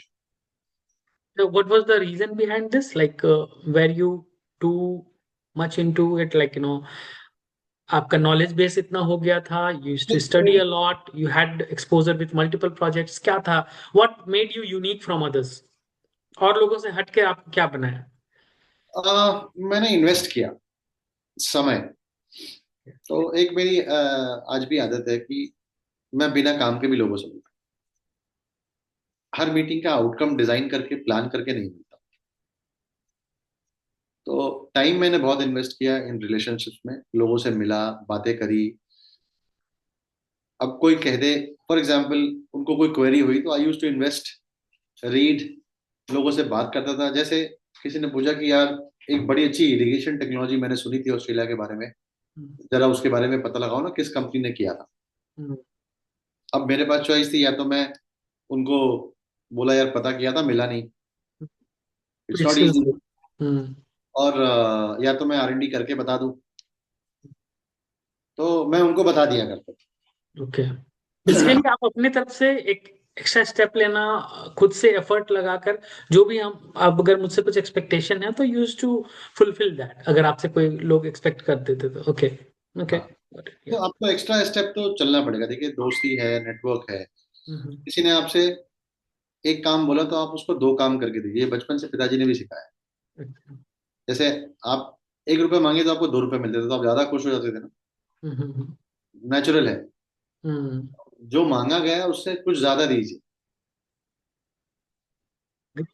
Take away from today's meeting, अगर आज के सेशन से अगर मैं बोलूं कुछ की टेक अवेज जो लर्निंग के लिए चाहिए, तो I think this is a great takeaway कि अगर आपसे कोई 1 रुपए का एक्सपेक्ट करता है तो आप 2 रुपए का काम करके उसे दो, तो आपकी वैल्यू बढ़ती है। उस समय तो आपको लगेगा कि ठीक है, आप एक्सक्यूज देकर आप इग्नोर भी कर सकते थे, but gradually this compounds in your growth. या, जी विजय जी, हाँ, you can continue with your story of setting up your own business. या, तो और बिजनेस सेट किया, तो ये 6 महीने तो बहुत तकलीफ हुई। 2017। 6 महीने, हाँ, 17 में तकलीफ ये हुई कि आप एक सेट एनवायरनमेंट से बाहर निकल रहे हो, जहाँ पे आपके पास गाड़ी थी, ड्राइवर था, कहीं जाना है तो टिकट बुक करने के लिए अलग ऑफिस है। आपको मेल करना है कि यहाँ का टिकट बुक कर दो, ये होटल बुक कर दो, एयरपोर्ट से पिकअप करा लो, ये प्रिंट लेके आ जाओ और गाड़ी निकालो, यहाँ चलना है मीटिंग के लिए। फ्रॉम दैट स्टार्टिंग है कंपनी जहाँ पे सब कुछ आपको करना है। टिकट भी बुक करना है, ट्रैवल भी प्लान करना है, मीटिंग भी अरेंज करना है। कोई सेक्रेटरी नहीं है, खुद ही फोन करके मीटिंग करना है, सर मैं आ जाऊं।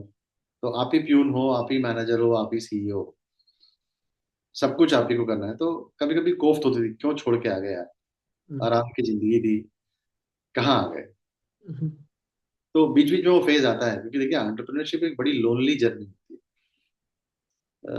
थैंकफुली मेरे साथ मैं और मेरी वाइफ दोनों हम साथ में पार्टनर हैं इसमें। तो मेरे लिए वो एक एडवांटेज था कि घर जाके या हम लोग बैठ के आपस में बातें कर सकते थे, डिस्कस कर सकते थे। तो वो एक एडवांटेज था मेरे लिए। बट एंटरप्रेन्योरशिप में कई बार ऐसा, क्योंकि मैं बहुत, मेरे को मेरे कलीग ये याद करते हैं कि यार ये, मैं मजाकिया बहुत था, तो लोगों का मजाक भी बहुत उड़ाता था, फन लविंग था। पार्टी में मतलब ऐसा कोई ऑस्ट्रेलियन एम्बेसी का फंक्शन नहीं हुआ जिसमें मैं हूँ और भोजपुरी गाने पे डांस ना हुआ। Okay, so you're fun loving, yeah.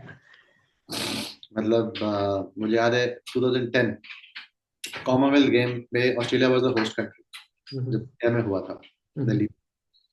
तो हमारे यहाँ डे वन पे इनॉग्रल फंक्शन हुआ था, राघव साचर आए थे। Mhm. अ, एक अच्छे सिंगर है राघव साचर, उनका शो था हमारे हाई कमीशन में। Mhm. मैंने अपने दोस्तों को बुलाया कि भाई तुम लोग भी आओ, पार्टी है। Mhm. आए, बैठे बैठे राघव सागर का प्रोग्राम चल रहा था, तो हमने बोला यार नागिन डांस होना चाहिए। Mhm. तो राघव सागर ने बजाया, और हम वहाँ तीन चार दोस्त साथ में, गोरे भी हैं, सब एंजॉय कर रहे हैं। Okay. तो लोग आज भी कहते हैं कि मतलब तुम एकदम छिपाते नहीं हो कि तुम बिहार के हो, Mhm. खुलेआम बोलते हो, जहाँ जो भोजपुरी बोलना है, मगही बोलना है, तुम बोलते हो, छिपाते नहीं हो लोगों से। Mhm. मैं कहा, छिपाने वाली क्या बात है यार। तो you know your mother tongue, या आप भोजपुरी या मगही आपको आती है या? भोजपुरी मुझे बड़े अच्छे से आती है। अच्छा, लवली।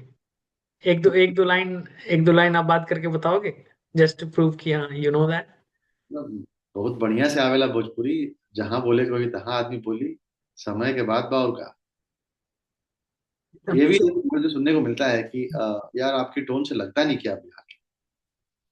तो मैंने कहा सर अगर आप भी बिहार के हैं तो फिर मैं उसी टोन में बात करूंगा। तो बिहार में आप कहाँ से हो? आ रहा लाइक पटना भोजपुर में तो आपकी स्टडीज हुई, बट अच्छा, आरा से। ओके। से। Okay, lovely.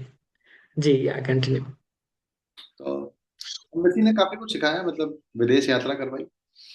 मेरी पहली विदेश यात्रा तो वहीं से हुई थी। तो उसमें भी कई एपिसोड में डर लगता था, पहली बार जब जा रहे हैं तो डर तो लगता ही था कि कहाँ जाएंगे, इमिग्रेशन क्या होता है। सुन के पढ़ के तो जाते थे, बट डर तो लगते थे, पता नहीं कैसे जाएंगे, इतनी लंबी फ्लाइट में कैसे बैठेंगे। तो वो सारी चीजें थी। बट धीरे धीरे अब तो इतनी यात्राएं हो गई हैं कि है, मतलब मैं चाइना गया, ऑस्ट्रेलियन एम्बेसी ने मुझे कई जगह भेजा, चाइना, फिलीपींस, सिंगापुर, ऑस्ट्रेलिया तो कई बार। तो काफी अच्छा एक्सपोजर दिया, ओके। मल्टी कल्चरल समझने का मौका दिया। अ, उसका एक फायदा है कि अगर यहाँ पे भी मैं किसी फॉरेनर से बात करता हूँ, किसी विदेशी कंपनी से मुझे जॉइंट वेंचर करना है, तो मुझे ईमेल में क्या लैंग्वेज लिखना चाहिए, कैसे लिखना चाहिए, जो उनको पसंद आएगा, ये सारी कम्युनिकेशन स्किल, बहुत कुछ सीखने को मिला। Lovely. This is what happens when you get exposed to multiculture और multi पल countries में अगर आप ट्रैवल करते हो, या फिर बहुत अलग अलग तरह के लोगों से मिलते हो, जगह के लोगों से मिलते हो अलग अलग, तो you get that exposure. So yeah, that definitely that builds your character, your personality. Yeah. और जी, बहुत तो फिर से। जैसे जी। छोटी छोटी चीजें सीखने को मिलती हैं राहुल जी। जैसे पहली बार जब आप वीसी पे बात करते हैं, हम्म, तो हम नॉर्मल बात करते हैं, जैसे हम आपस में दो लोग सामने बैठ के कॉन्वर्सेशन करते हैं, जी जी। बट वैसा नहीं होता, सिग्नल स्लो होता है। तो आप स्पीड ऑफ वॉइस मॉड्यूलेट करके धीरे धीरे, मॉड्यूलेशन। अब ये सब चीजें सीखनी, कोई सिखाता नहीं है, बट आप नहीं। दूसरों को देख के सीखते हो। लवली। और ये भी एक लर्निंग है, मतलब छोटी सी लर्निंग है, बट है। हम्म हम्म। आप किसी प्लेटफॉर्म पे ऑनलाइन बोल रहे हो, कई लोग सुन रहे हैं, तो आपका पेस ऑफ वॉइस क्या होना चाहिए, क्या होना चाहिए? ये बहुत फर्क पड़ता है कि ये छोटी छोटी बातें हैं, जरूरी नहीं है कि आपको कोई ट्यूटर मिलेगा जो आपको सिखाए, ओवर द पीरियड और on the way of this journey you keep learning. I agree. या तो आपको याद होना चाहिए कि हाँ ये चीज हमने सीखा। हाँ हाँ, correct. Coming to your business setup जी, तो चैलेंजेस बताएं क्या क्या, और फिर फैमिली को इन्फॉर्म किया था कि नहीं, कि इतनी अच्छी जॉब को छोड़कर फिर आप खुद अपना बिजनेस सेटअप कर रहे हो, हाउ वाज दैट? फैमिली को इन्फॉर्म नहीं किया था मैंने। ओके। मैंने स्टार्ट किया, मेरे पास एक 5 ईयर कॉन्ट्रैक्ट था, वीक में 2 दिन एंगेजमेंट का, तो मेरा एक रेवेन्यू सिस्टम फिक्स था, तो वो मेरे लिए एडवांटेज था कि मेरा एक रेकरिंग रेवेन्यू आ रहा है, तो मुझे सोचना नहीं है। बट फैमिली को लगता था कि चलो ये अभी भी गवर्नमेंट ऑफ ऑस्ट्रेलिया के लिए ही काम कर रहा है, क्योंकि जब भी पटना जाता था तो कभी कॉल वॉल पे बात होती थी। बट 3-4 सालों बाद एक बार मैं घर गया था, किसी का फोन आया कि यार मेरा एक वीजा करा दो, ऑस्ट्रेलिया का वीजा फंसा हुआ है। तो मेरे मुंह से निकल गई यार मैं वहाँ काम नहीं करता।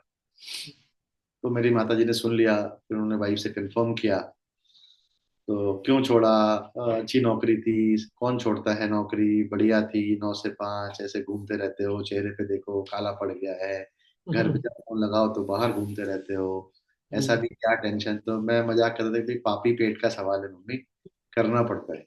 बोला ऐसा कौन सा पेट पार्टी है, आज भी हम लोग मजाक करते हैं कि पापी पेट का सवाल है तो दौड़ना तो पड़ेगा, वो करना पड़ता है। बट हाँ, एक अलग एक्सपीरियंस है, आपको धैर्य सिखाता है। जैसे हमारे माता पिताजी, आपके भी माता पिताजी कहते होंगे कि जब खुद का बच्चा होगा तब पता चलेगा। जी जी। करेक्ट। तो एक तो your child teaches you lot of patience, same as business teaches you lot of patience, and way to talk to people, way to deal with people. It's a very good soft skill coaching center. If you start a company, doesn't matter whether you make money or not, that's a different thing, but you will learn a lot of skill sets, people management skill, soft skill, your thought process. That's a free coaching, I can say. That's an add-on benefit of running a company or running a business. I think एक entrepreneur, एक businessman के साथ आपने जो ये patience वाली बात कही, ये बहुत की एट्रीब्यूट होना चाहिए as part of his nature, कि आप अगर पेशेंट नहीं हो तो in many of the situations आपको बहुत फीलिंग आएगी, and you will give up if you are not patient, impatient. So yeah, I completely agree. आपका स्ट्रेस लेवल बढ़ जाएगा अगर आप पेशेंट नहीं रहेंगे, तो स्ट्रेस लेवल बढ़ जाएगा, फिर आपके Because mental this health. takes time to, एक न्यू जर्नी है, and it takes its due course, right? ये right away over the night आप एक सक्सेसफुल बिजनेसमैन बन जाओगे, ऐसे ऐसा बात नहीं होता है। चाहे आप कितने भी टैलेंटेड हो, you will have to go through that phase, उस रास्ते को आपको तय करना ही पड़ेगा, उस जर्नी को। करेक्ट। तो जी। काफी कुछ है। फिर ऐसा भी फेज आया, शुरू में तो नेटवर्क था तो अच्छा रहा, ऐसा भी फेज आया कि बिकॉज हमारा पूरा बिजनेस गवर्नमेंट डिपेंडेंट है, सो इस B2G बिजनेस, हम्म। वाटर में तो सारे गवर्नमेंट क्लाइंट ही हैं। तो ऐसा भी फेज आया कि फाइनेंशियल क्रंच बहुत ज्यादा है। इस पर कुछ फिर लाइट दें, इस पर कुछ लाइट दें, क्योंकि ये लगभग बिजनेसमैन के साथ होता है, और people who give up at this situation, इस सिचुएशन को जो डील नहीं कर पाते हैं, they are like burned. But जो इस सिचुएशन को डील कर लेता है, they become successful. So can give some light on that, like how should one, एक नया businessman, how should he deal with situation where अगर फाइनेंशियल क्रंच आ गया, और ही इज फीलिंग कि मैं, मुझे अब बंद करके सब कुछ फिर से, I should go back to my old life. ऐसे सिचुएशंस में what should be your mindset? जो मैंने किया, आई विल शेयर व्हाट। हाँ, आप अपने एक्सपीरियंस से बताओ, वो रियल टाइम होगा जी। तो उस टाइम पे जब आप परेशान होते हो तो अपने दोस्तों से मिलते हो, तो दोस्त बहुत जरूरी है। हम्म, और एटलीस्ट ऐसा दोस्त हो, मेंटर हो, जिससे आप अपनी मन की बात कह पाए। हम्म, तो थैंकफुली मेरे पास अच्छे दोस्त कमाए थे, हमने कमाए हैं। तो कुछ लोगों ने बोला कि you should know when to quit. Hmm, मतलब ठीक है, water is your passion, you are doing it out of passion, hmm, but you should know your limit. Hmm, तो मुझे लगा ठीक ही कह रहे हैं। कुछ लोगों ने बोला ठीक है मेरे से पैसे ले लो, ये भी था।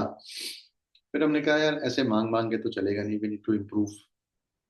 तो it was a hard decision for me, but मैंने डिस्कस किया अपनी पार्टनर से और बोला कि let's invest all our provident fund जो हमने कमाए थे एम्बेसी में इन द कंपनी। हम्म, तो डर भी था कि अगर ये भी नहीं टेक ऑफ कर पाया तो will be left with no saving, but confidence था कि नहीं टेक ऑफ करेगा। मैं भी शायद फाइनेंशियल क्रंच किस कारण से आया था? प्रेशर क्रंच के कारण, देखिए गवर्नमेंट बिजनेस में एक बड़ा cash flow management is a big challenge.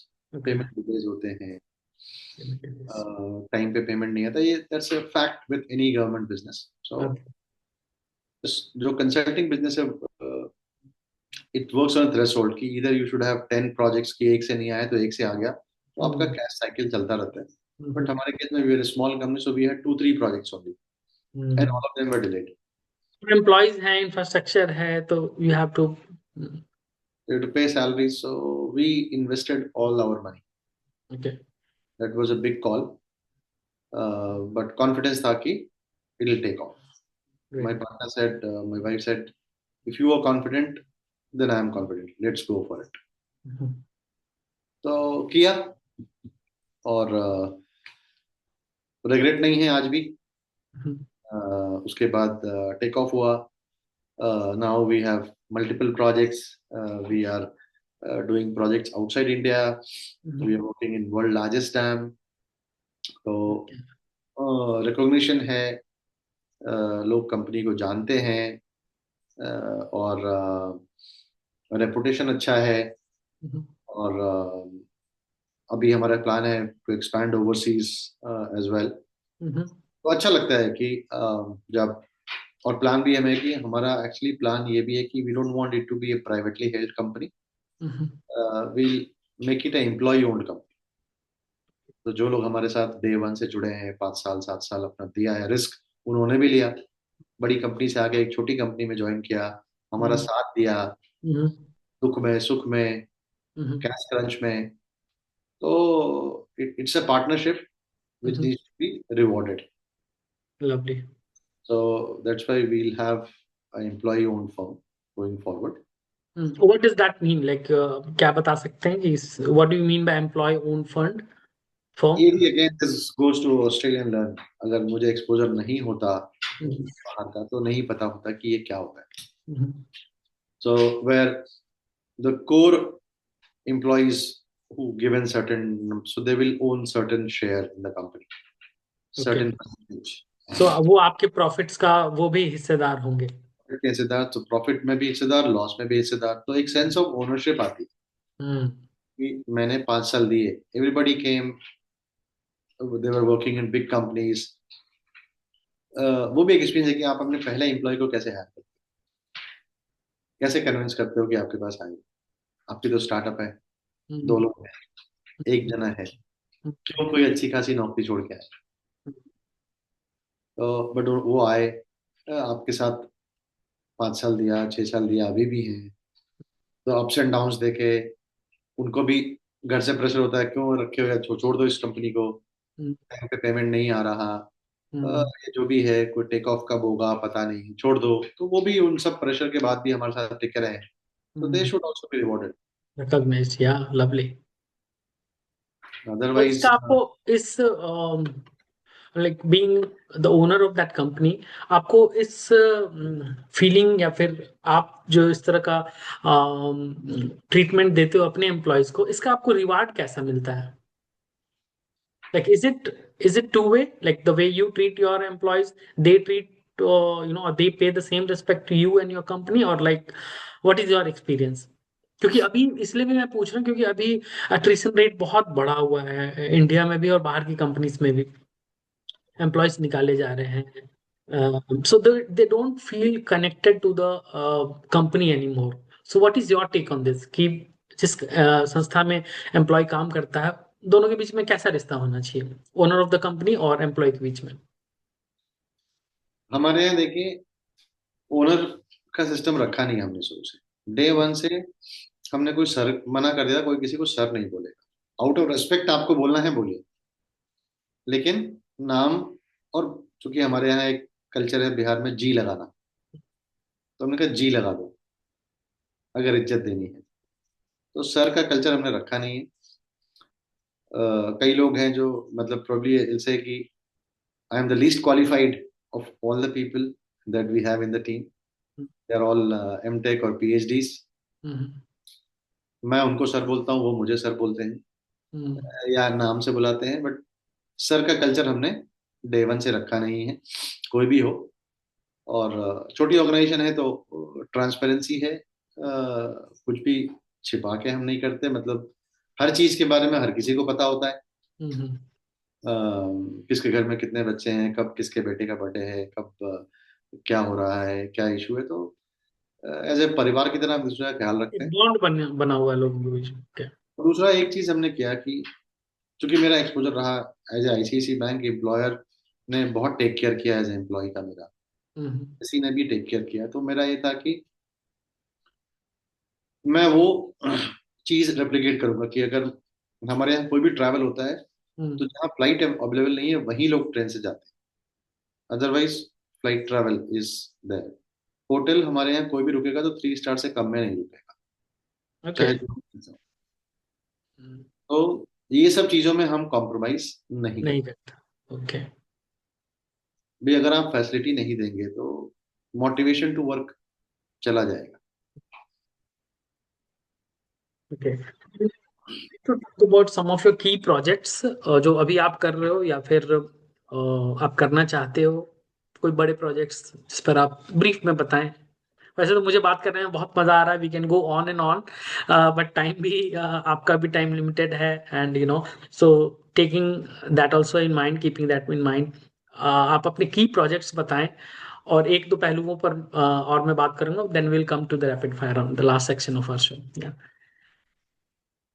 एक हमने ये मोटो रखा था शुरू में कि we'll stay on the pitch, keep on taking singles and double, and if we get a loose ball we'll hit a six or four। ये मोटो था कि सस्टेन करना है। तो शुरू के 2-3 साल तो कीप ऑन डूइंग, छोटा हो बड़ा हो सब प्रोजेक्ट किया हमने, कि सस्टेन होना है, to stay in the game. ये था ऑब्जेक्टिव। देन लास्ट ईयर बड़ा ब्रेक थ्रू मिला हमें, और उसके पहले भी 6 महीने, but last year was a bigger breakthrough. when we bidded for this tender last year, 2023, end of 2023 में हमने एक टेंडर आया जाम्बिया में, वर्ल्ड बैंक का टेंडर था। हमने टेंडर बिड कर दिया, ऐसे ही कि टेंडर है हमारे काम का है तो लेट्स पार्टिसिपेट। तो किया हमने एक कंसोर्शियम बना के, एक नेपाल की कंपनी थी, उनको लीड बिडर बना के, बिकॉज हमें डर ये लगा था छोटी कंपनी है, कैश फ्लो कम है, it's a big size project, कैसे कैश फ्लो मैनेज करेंगे अगर मिल गया तो we are happy to be a junior partner, and Nepal की कंपनी को लीड बना के हमने टेंडर बिड किया। जब 24 अप्रैल में क्लाइंट का ईमेल आया कि you have been selected, and we want to change the partnership model, we want the Indian company to be the lead, not the Nepali company। so हमें थोड़ा आश्चर्य हुआ कि अब ऐसे तो चेंज होता नहीं है, ये पहला ऐसा रिक्वेस्ट थोड़ा अलग था, लगा वियर्ड भी था। तो हमने पूछा क्यों, तो उन्होंने बोला कि जोमिसो के पास जो एक्सपर्टीज है, जो रेलिवेंट एक्सपीरियंस है वो ज्यादा है compare to Nepali company. Zomiso is your company? Zomiso is my company. Mhm. तो मैंने पार्टनर से बात करी, they all agreed, thankfully they all agreed. And then फिर हमने जो हमारा फाइनेंशियल अरेंजमेंट था वो भी चेंज हुआ Mhm. After the award of project.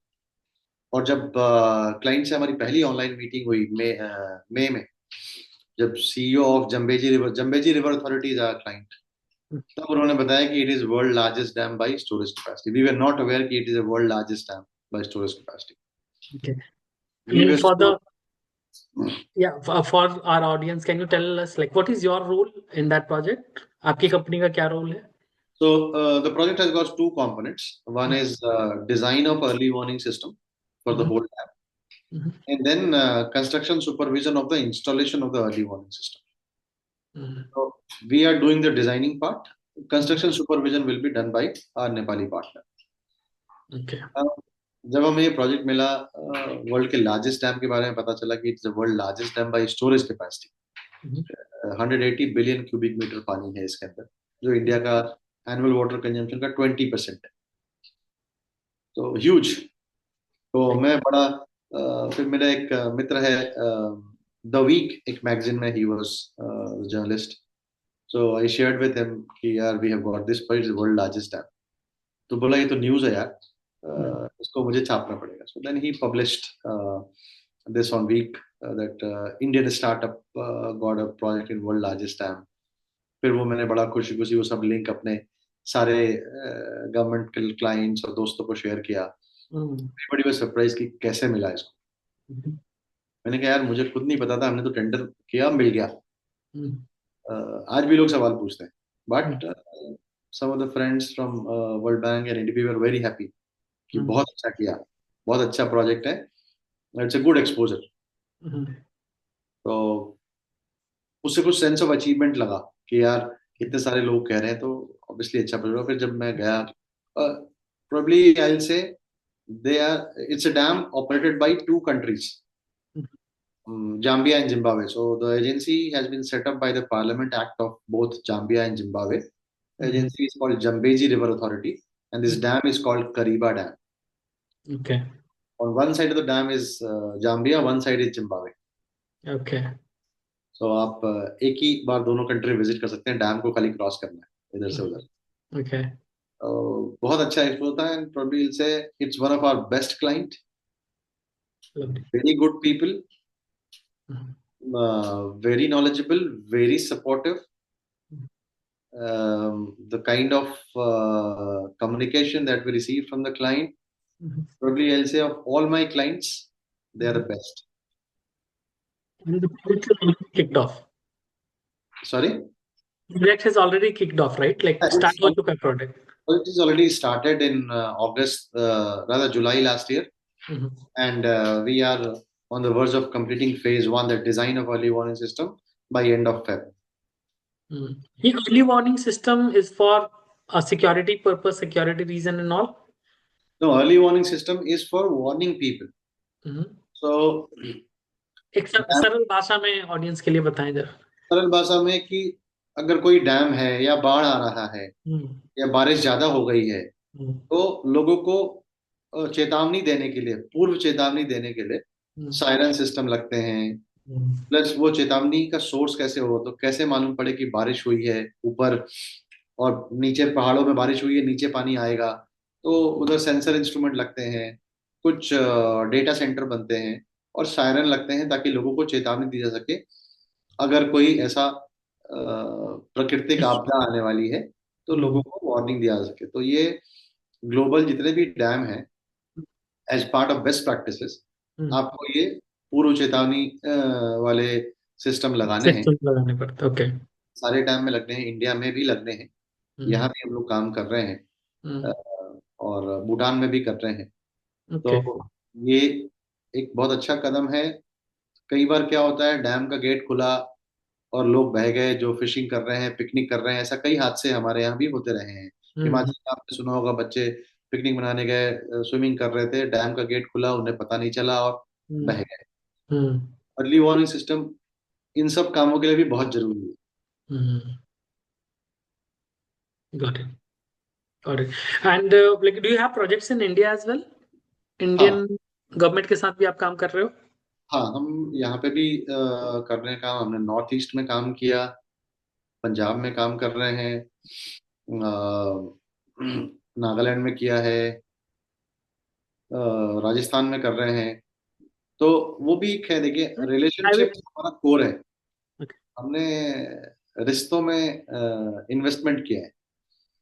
तो पंजाब में हमने 2021 में एक प्रोजेक्ट से स्टार्ट किया था, और हम आज 6 प्रोजेक्ट कर रहे हैं उसी डिपार्टमेंट के साथ, बट अलग अलग ऑफिशियल्स के साथ।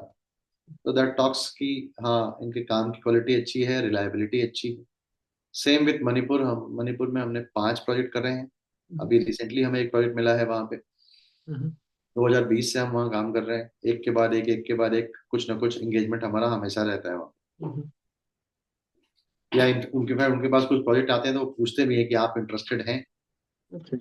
तो that talks a lot about we invest. I'll come to your home state as well, क्योंकि बिहार में भी फ्लड का के चैलेंजेस बहुत हैं, डैम्स बन रहे हैं। तो do you work with Bihar government as well? Bihar सरकार के साथ भी आपका कोई प्रोजेक्ट है, या फिर कोई चैलेंजेस अगर आप फेस करते हो, किस तरह के चैलेंजेस हैं? नहीं, एस्पिरेशंस हैं बिहार में।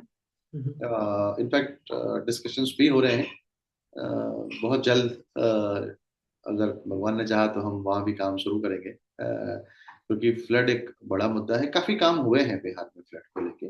बट देखिए, कितने भी टेक्नोलॉजी सिस्टम्स आ जाए, प्रकृति को रेप्लिकेट करना, उसको, उसके अगले कदम को भांप लेना, आप पाना हो। ये बहुत मुश्किल है। हम जो भी प्रयास करते हैं, हम जैसे लोग, हमारी कंपनियां या जो टेक्नोलॉजी, हम कोशिश करते हैं कि अगर कोई प्राकृतिक आपदा आए तो उससे जो नुकसान हो उसको कम किया जा सके by having warning system. But उसको पूरा नलीफाई करना बहुत मुश्किल है। बारिश का पैटर्न को प्रेडिक्ट करना, we try to assume a lot of thing, we try to do our best. But हम जैसे लोग जो फ्लड सेक्टर में काम करते हैं, अगर आपके काम से एक किसी की भी जिंदगी बच जाती है तो वो अपने आप में अचीवमेंट है। मैंने एक हमारे एक जर्मन पार्टनर हैं, तो उनके काफी सीनियर जनरल मैनेजर आए हुए थे, डर्क सोनेनबर्ग। तो हम बैठ के बातें कर रहे थे कि he is around 55-60 year old. तो मैंने पूछा, Dirk you are PhD, why did you choose to work in water space? He is a flood forecaster. तो ही सेड कि I would had the choice कि जर्मनी में पढ़ के मैं बैंकर बन जाता, ज्यादा पैसे कमाता, पर ये मेरा पैशन है। मेरे काम से अगर किसी एक की भी लाइफ बच जाती है तो यू फील प्राउड। तो वाटर में काम करना मेरा पैशन है। मैं बाय डिग्री सिविल इंजीनियर नहीं हूँ, बाय डिग्री मॉडलर नहीं हूँ। जो कुछ भी सीखा है ऑन द जॉब ट्रेनिंग से सीखा है। और आप कोई भी बिजनेस कीजिए, पैशन अगर नहीं होगा तो बिजनेस नहीं हो पाएगा। You can always hire technical people to do the project, but passion कहाँ से लाएंगे? पैशन कहाँ से लाओगे? करेक्ट। पैशन की तो कोई दुकान नहीं होती, पैशन के लिए कोई डिग्री नहीं होती। पैशन के लिए तो आपको दिल से निकालना पड़ेगा।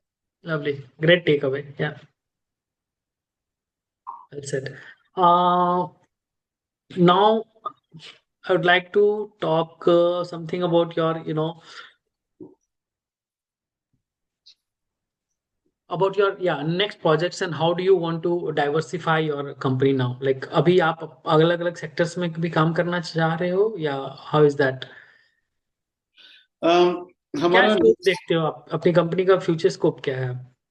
फ्यूचर स्कोप काफी बड़ा है। इनफैक्ट इंडिया में 2021 में एक डैम सेफ्टी एक्ट आया, तो that is going to lead to lot of opportunities across India, not only India but outside India. So we am as a company, we want to be one of the top 10 company who has exposure to at least 500 dams over next 10 years. Okay. ये हमारा vision है कि at the end of 10 years we should say we have worked in 500 dams across the world. That is our small target that we have taken.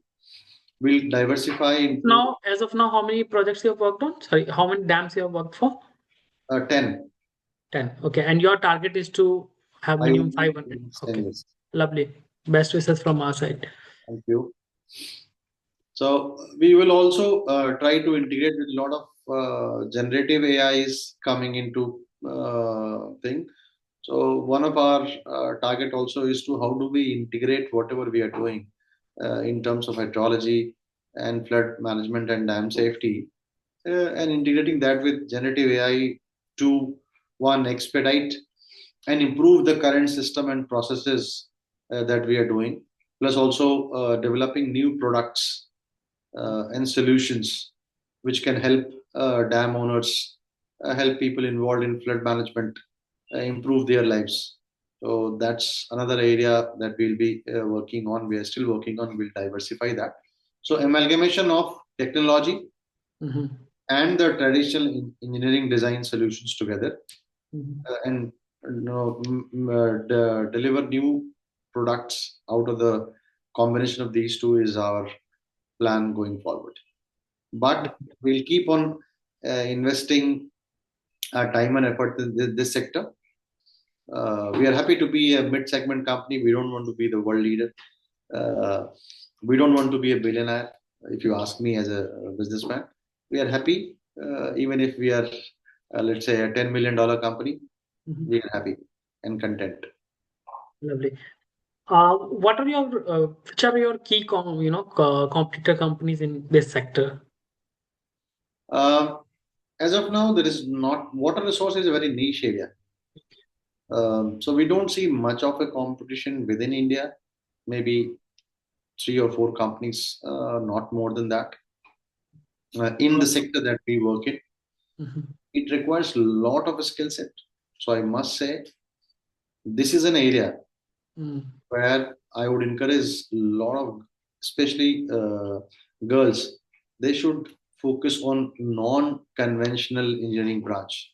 Normally क्या होता है, लड़कियां हैं सिर्फ आईटी कर लो, अच्छा रहेगा, सिविल इंजीनियरिंग करोगे, कंस्ट्रक्शन में तुम कैसे काम करोगे. But civil engineering is a field where people need to invest more. It's a huge area. It's going to come up. Water as a business, Mm-hmm. water as a sector has huge potential Mm-hmm. for both in terms of flood and drought. India has a typical thing. We have water scarcity. We have water surplus in flood season as well. So huge opportunity both for people who want to start their own business and people who are looking for jobs, meaningful jobs. Jobs are there, but meaningful job, something you want to do at your own passion. A Mm-hmm. lot of scope for research, Mm-hmm. innovation, and obviously satisfaction. You derive a lot of satisfaction in this. That much I can say. Obviously, there are other jobs you can derive satisfaction, but this is something which I say that there's a lot of room for you to find a source of motivation to work in water sector. Lovely. Bill का कोई कुछ data आप share कर सकते हो आज के date में, लाइक कितने लोग या फिर कितनी कंट्रीज हैं जो इम्पैक्टेड होती हैं just because they have not set up this system, जिस फील्ड में आप काम कर रहे हो, ये वार्निंग सिस्टम नहीं होने के कारण किस तरह के डिफिकल्टीज कंट्रीज या स्टेट्स फेस करती हैं? Do you have any data to share? I can talk about, let's say, the Kariba Dam. The system that we are designing is going to impact 4 million people downstream of Kariba Dam alone. Mm-hmm. Similarly, if you look at dams in India, Mm-hmm. there are 6,500 dams. Mm-hmm. And on an average, there are at least 10,000 people living downstream of that dam. They are either dependent on water supply from that dam or dependent on flood moderation or irrigation water from that dam. Mm-hmm. So, on a bare minimum conservative estimate, if you talk about 10 to 15,000 people dependent on every dam into 6,500. So it's an impact-based business. You are impacting people by ensuring the dams are safe and have early warning system, both from a drought perspective, water security, flood moderation, climate resilience, and obviously irrigation purposes. मतलब लगभग 6500 dam हैं हमारी countries में, specially in India, और लगभग 10,000 लोग पर dam के आसपास इर्द गिर्द रहते हैं जो उसके डैम्स के पानी को as a water resource for their irrigation purpose use करते हैं या फिर for their consumption purpose use करते हैं. और because of your system being set up, या फिर अगर सेटअप ना हो तो ड्रॉट के वार्निंग्स या फिर फ्लड के वार्निंग्स जो आपकी कंपनी जिस सेक्टर में काम करती है, इस तरह के सिग्नल्स उनको नहीं मिल पाते हैं, इसका इम्पैक्ट या खामियाजा उनको भुगतना पड़ता है, right? Correct. Okay, do you want to add something on that, like on the impact side? So that's what I said. Ki whatever we are doing, this is also one of the motivator that whatever we are doing, it has impact on the ground. So let's say once you retire, you can say you did something which benefited, let's say, so many people. Work for the humanity, yeah. What else you need? You know, what kind of motivation you need? You can make money in any business, Correct. but making money while enjoying what you want to do, doing what your passion is the best thing, right? Lovely. This is your passion. You are making money as well. You are satisfied as well. You have a story to tell. You are satisfied. What else you need from life? Correct correct. तो अगर इसको सरल भाषा में बताएं तो ये लोगों के जो डैम्स के इर्द गिर्द जो लोग रहते हैं वो आपके इस सिस्टम से उनको ये भी पता चल जाता है कि अगर पानी का लेवल कम है तो ड्रॉट की संभावना भी है, सुखाड़ आ सकता है। अगर फ्लड का सीजन है या रेनी सीजन है, फ्लड की संभावना अगर है तो वो जो लोग उसके इर्द गिर्द रहते हैं उनके जान को खतरा हो सकता है। इसलिए इस अलार्मिंग सिस्टम से उनको ये पता चल जाता है कि फ्लड का सिचुएशन है, सो लेट्स वेकेट या फिर कुछ दिनों के लिए उस जगह से हट जाएं। और कुछ भी ऐड करना आप चाहोगे जिस जो आपके इस टेक्नोलॉजी से या फिर आपकी स्टडी से लोगों की मदद होती है सरल भाषा में, ताकि लोग समझ सकें कि इसका इम्पोर्टेंस क्या है जी। इसका बहुत इंपॉर्टेंस है। देखिए, डैम अगर सेफ है हम्म। और डैम अगर वैल्यू एडिशन कर रहा है लोगों को, तो लोग खुद ब खुद अ, हमारे यहाँ हर स्ट्रक्चर की पूजा की जाती है, तो डैम भी एक स्ट्रक्चर है। आप देखेंगे हमारे कई सारे डैम शक्तिपीठ के आस ज्योतिर्लिंग के आसपास, जैसे ओंकारेश्वर है, जैसे श्री सेलम डैम है हम्म। जो मल्लिकार्जुन ज्योतिर्लिंग के पास बना हुआ है। हम्म। तो हर स्ट्रक्चर की महत्ता तब बढ़ जाती है जब वो स्ट्रक्चर हमारी जिंदगी में वैल्यू एडिशन करता है, हम्म। और वाइस वर्सा। हम्म। तो अगर वो डैम से हमें फायदा है, पानी मिल रहा है पीने के लिए, इरिगेशन के लिए पानी मिल रहा है, इंडस्ट्री के लिए पानी मिल रहा है, हम्म। और साथ साथ अगर डैम के ऑपरेशन की वजह से हमारी लाइफ पे जो इम्पैक्ट पड़ रहा है उसके लिए भी मुझे एनफ वार्निंग मिल रही है, तो मेरी श्रद्धा और मेरी इज्जत उस स्ट्रक्चर के प्रति और बढ़ जाती है। तो ऑल्दो ये एक्ट है, मैंडेटरी है, डैम ओनर्स को, डैम ऑपरेटर्स को ये करना ही करना है। अर्ली वार्निंग सिस्टम लगाना है, इंश्योर करना है कि डैम का स्ट्रक्चर सेफ है, उसके असेसमेंट करने हैं, उसका रेमेडिएशन मेजर लेना है। ये एक्ट है, उनको करना है। बट हम्म। उसका फायदा ये भी है कि वो करेंगे तो सिर्फ उनके ही बेनिफिट के लिए नहीं, जो लोग उस डैम पे डिपेंडेंट है फॉर देयर लाइवलीहुड्स लाइफ्स, उन सब के लिए भी।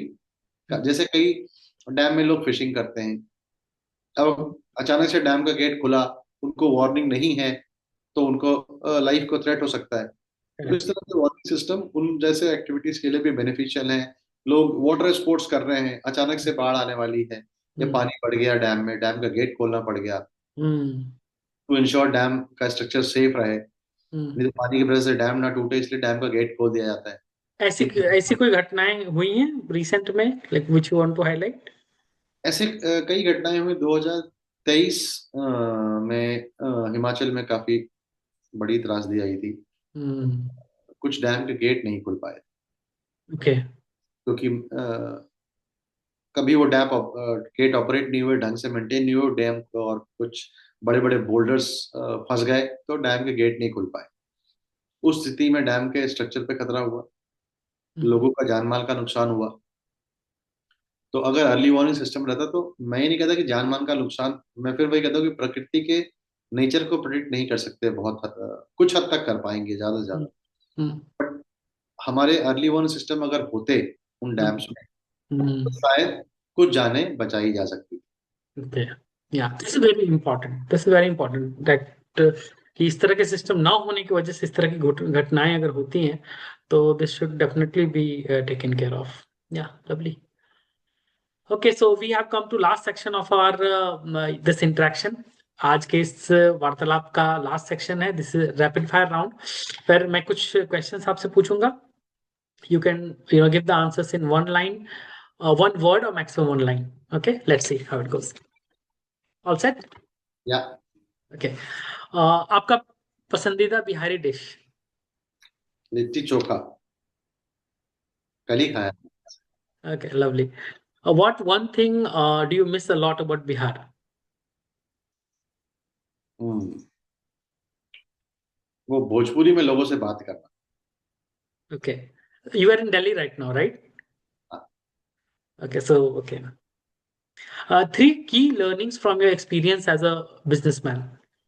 And it will be a message to the youth or aspiring entrepreneurs as well.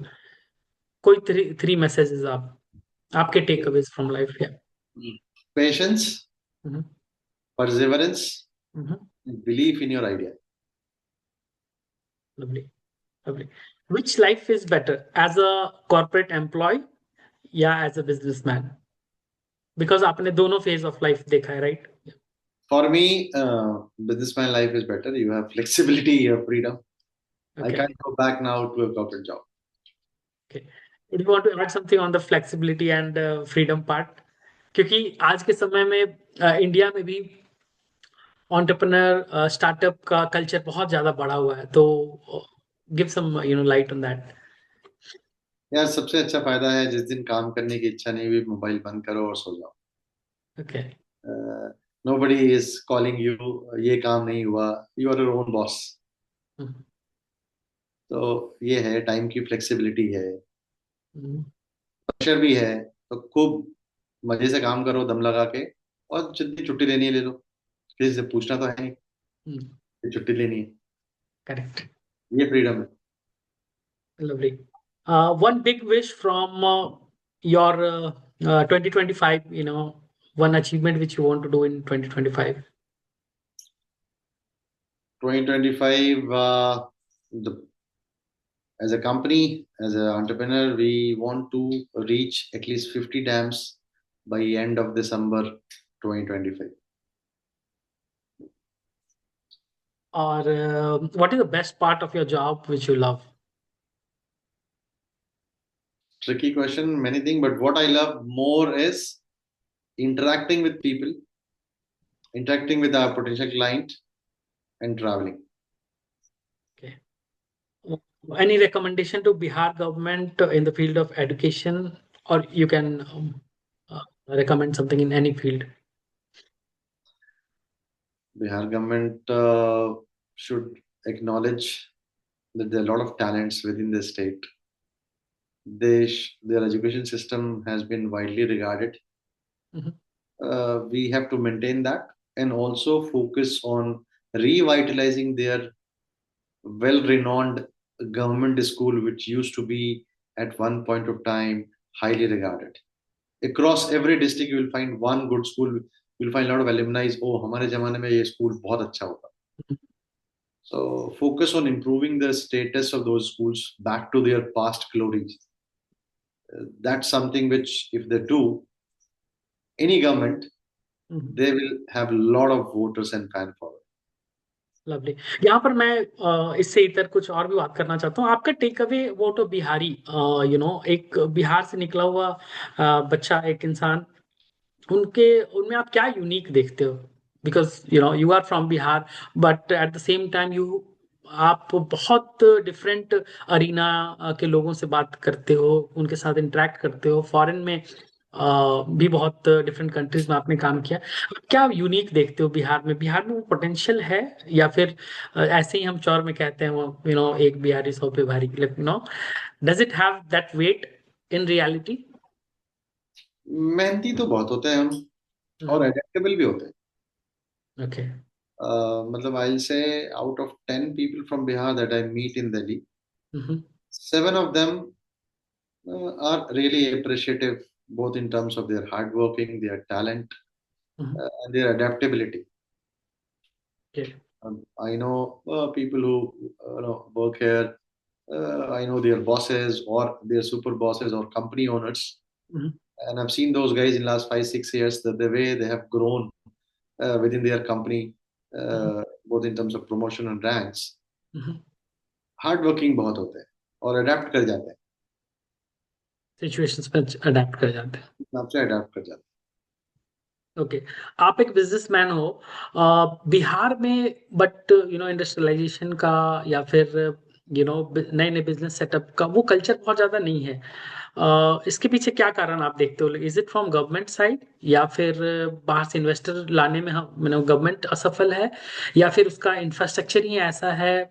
हम कुछ इन फ्यूचर कर सकते हैं फ्रॉम गवर्नमेंट साइड, या do you don't see that possibility, या फिर डिफिकल्ट है? What is your take on that? आप क्या सोच रखते हो? हैं। डिफिकल्ट नहीं है, देखिए एक्सपोजर हमारा कम रहा है। Bihar has been least industrialised states compare to other states, क्योंकि हमने जब प्राइवेट सेक्टर का एक्सपेंशन देखा ही नहीं। हम्म, हमारे लिए क्या था, नौकरी, business was the least priority. Hmm, अब अभी के जो जनरेशन आ रहे हैं, at least people are open, hmm, parents are open, but then security of income is another one. So अभी एक मेरा सुझाव ये रहेगा कि हम, आजकल बहुत सारे स्टार्टअप मीट हो रही है, बिहार में भी होता है, पटना में भी होता है, बाकी शहर में भी होता है, but most of the startup meets focuses on MBA college hmm, या इंजीनियरिंग कॉलेज के क्राउड को कैटर करने के लिए। हम्म, बट उद्यमिता एक ऐसा कल्चर है जो आपको बच्चों से प्रमोट करना चाहिए। तो हम ऐसे प्रोग्राम्स के बारे में, ऐसे स्कीम्स के बारे में, स्टार्टअप्स के बारे में हम्म। स्कूल्स में बताएं। स्कूल्स में? ओके। में ऐसे प्रोग्राम करें, स्कूल के बच्चों को इन्वॉल्व करें, मतलब सीनियर सेकेंडरी एंड सेकेंडरी, हम्म, ताकि जब बच्चा 10th में 9th में होता है, उस टाइम से उसकी आंखें खुले कि हाँ, this is also one way. I don't need to crack IITs for everything, I don't need to crack UPSC for everything, there are multiple options hmm, and I can be my own boss. तो वो confidence आता है हम्म, जब वो देखते हैं, सुनते हैं कि जब मेरे स्कूल से पढ़ा हुआ ये बंदा 9वीं क्लास में, इसने ना IIT करी ना IIM करा, but he is a successful businessman. Hmm.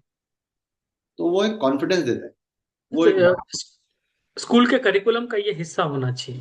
Okay. जीवन का भी हिस्सा होना चाहिए, और इंटरेक्शंस स्कूल लेवल पे होना चाहिए। आपके स्कूल से अगर किसी एलुमनाई ने अच्छा किया है, छोटा है बड़ा है बिजनेस, हम्म, तो उनको लाओ कि जिनके बड़े ग्लैमराइज स्कूल के डेज ना रहे हो, हम्म, एवरेज से स्कूल के स्टूडेंट रहे हैं वो लोग, हम्म, लेकिन आज दे आर डूइंग गुड। देखिए जो हम्म, बच्चे स्मार्ट हैं, स्टार किड्स होते हैं हर स्कूल में, hmm, they are anyway good, so they hmm, will achieve. But hmm, what about the people who are below average and average, hmm. उनको क्योंकि कैसे मोटिवेट करें? करेक्ट, क्योंकि उनसे पेरेंट्स भी टीचर्स भी वो कुछ होप नहीं रखते हैं। So that is part of their childhood में भी उनके साथ वो रहता है कि क्या पता मैं कुछ कर पाऊँ या ना कर पाऊँ। लेकिन इस तरह की कहानियों को देखकर, जो कि हमारे इस अनफोल्ड विथ राहुल ये जो शो है सेलिब्रिटीज इन कॉमनर, इसका एक बड़ा मोटिवेशन ये भी है कि हम लोगों तक इस तरह की कहानियों को ले जा सके, जहां आम हम्बल बैकग्राउंड से, जरूरी नहीं है कि आप बचपन से ही बहुत पढ़ाकू हैं। किसी भी स्टेज ऑफ योर लाइफ पे अगर आप ग्रोथ करने की ठान ले, और उस समय से भी अगर आप काम करना शुरू करें, तो you can be a achiever. तो ये हमारी शो का भी एक बड़ा उद्देश्य है जी। So last two questions, what is religion for you? मेरे लिए रिलीजन तो काम ही है दोस्त। Work is relation. Okay, lovely. And what are uh, the key valuable thing for your life, like you being to become a billionaire or serve humanity? Which one will you value more? I value a network of friends more than money. Even if I am a businessman, Mhm. लोग मुझे बोलते हैं तुम आज भी दिल से business करते हो, दिमाग से नहीं करते। Okay. So तो मैं, networking with people is something which you value more, and I think that has contributed a lot in your growth as well, right? Okay. Don't chase money, chase people, money will follow. थोड़ा कम आएगा, देर से आएगा, ज्यादा आएगा, चलेगा, but network बनाओ, दोस्त बनाओ। लवली। नेटवर्क, दोस्त बनाओ। और मैंने जितने भी शोज किए उसमें से दो बड़े बिजनेसमैन और एक पॉलिटिशियन भी रहे हैं, दोनों ने ये रेकमेंड किया कि उनके लाइफ में नेटवर्किंग का एक बड़ा योगदान रहा है। उनके लाइफ और करियर पाथ में जो उन्होंने ग्रोथ हासिल की, उसमें नेटवर्किंग का बहुत बड़ा हिस्सा रहा। तो इसलिए आज के युग में जहां हम पूरी तरह से मोबाइल के अंदर ही बिजी रहते हैं, यूट्यूब के वीडियोस देखते हैं और डिफरेंट अलग अलग तरह के सोशल नेटवर्किंग साइट्स पे, उससे इतर या फिर डिफरेंट तरह के वीडियोस देखते हुए, उससे इतर आप थोड़ा समय, कुछ समय दोस्ती बनाने में भी जाया करें, कुछ नेटवर्किंग पे भी इन्वेस्ट करें, and that will contribute in your growth. ऐसा नहीं कि वो समय आप बर्बाद कर रहे हैं, actually you are investing in that relationship which will contribute to your growth. Last take from Vijay ji, like what is your, how did you feel, कैसा लगा हमारे शो पर आकर, और कुछ सुझाव जो आप जाते जाते देना चाहेंगे? मजा आया, बहुत दिनों बाद दिल की बात करी और खुल के बात हुई, थैंक यू। पुरानी यादें ताजा हुई। अच्छा लगा। कह सकते हैं कि पन्ने वापस पलट के एक बार फिर से देखे गए कि उन डायरियों में क्या लिखा था। जी जी, लवली। तो मजा आया। जी और मैं तो बोलूंगा कि और कुछ ऐसी सक्सेस स्टोरी लाइए जी। जो बड़े हम्बल बैकग्राउंड से, गांव के किसी मिडिल स्कूल से पढ़ के निकला हो, हम्म, कोई बंदा हो, बंदी हो, हम्म, और उसने जिंदगी में पैसे कमाए नहीं कमाए, नाम कमाया, इंसानियत कमाई, दोस्त कमाए, हम्म, ऐसे लोगों को भी लाइए। श्योर। और विजय जी, इस शो का एक हिस्सा होता है जहां हम दो नाम आपके तरफ से रिकमेंडेशन मांगते हैं, जिनको आप, विच यू थिंक की सेलिब्रिटीज इन कॉमनर इस टैगलाइन के अंदर वो फिट करते हैं, and that they should be the next guest in our show. एक तो हमारे बड़े अच्छे मित्र हैं प्रबुद्ध सौरभ जी, जी। त्रिपुरा के हैं, सुपौल के, और हमारे बैचमेट भी रहे इंजीनियरिंग कॉलेज के, और आज वो सेलिब्रिटी हैं। He okay. Is a writer, he is a poet, although by degree engineer he है वो हमारी तरह, लेकिन बहुत बड़े सेलिब्रिटी हैं। मधेपुरा से निकले, पटना आए, इंजीनियरिंग करी, एमबीए करा, पोएट बने, बहुत अच्छा माउथ ऑर्गन भी बजाते हैं, आज अच्छे लिरिसिस्ट हैं, कई सारे शो करते हैं, उनके लिखे गाने सोनू निगम जी ने भी गाए हैं। एक बड़ा मर्मस्पर्शी गीत लिखा उन्होंने, बाढ़, ओके। सोनू निगम जी ने गाया है, ओके। और सुन के रोंगटे खड़े हो जाएंगे जब आप अकेले सुने। लवली। ओके, दूसरा नाम? और दूसरा एक हमारे मित्र हैं अभिषेक जी, जो आजकल लंदन में रहते हैं। वो भी बिहार के पृष्ठभूमि से निकले, बहुत हम्बल बैकग्राउंड था, और वहाँ पे यूके में बिहारी समाज के साथ काफी अच्छा काम करते हैं, काफी अच्छा नाम है उनका। अ, तो अभिषेक जी का भी नाम मैं सजेस्ट करना चाहूंगा। ओके। काफी मेहनत से वहां तक पहुंचे। तो एक अभिषेक जी और दूसरे प्रबुद्ध Saurabh ji. Lovely. Lovely, thanks a lot Vijay ji, and it was lovely to have you on our show. बहुत ही अच्छा लगा, और वक्त कैसे गुजर गया, ये 2 घंटे कैसे गुजर गए पता भी नहीं चला। I can go on and on, बहुत ही मजा आ रहा था। बट आपके लाइफ के अलग अलग हिस्से से हमने क्वेश्चंस पूछे, आपकी बचपने से, आपके वर्क लाइफ से, आपके बीइंग एन एंटरप्रेन्योर जर्नी से। So from different sectors we had a conversation, and I learned a lot. आपके जीवन से सीखने को मुझे भी बहुत मिला, और मैं उम्मीद करता हूँ कि मेरे दर्शक को भी बहुत कुछ टेकअवेज रहेंगे इस वार्तालाप से। और इस तरह इसी श्रृंखला को हम आगे बढ़ाते रहेंगे। जो दो गेस्ट का नाम आपने रिकमेंड किया है, will try to get them on our show. It was a lovely journey. और सभी दर्शकों से मेरा रिक्वेस्ट रहेगा कि आप इन कहानियों को सुने, अपने जीवन में आत्मसात करने की कोशिश करें, और आगे भी बढ़ाते जाएं इन कहानियों को, ताकि आपके दोस्त, आपके नजदीक के लोग भी इन कहानियों से सीख सकें।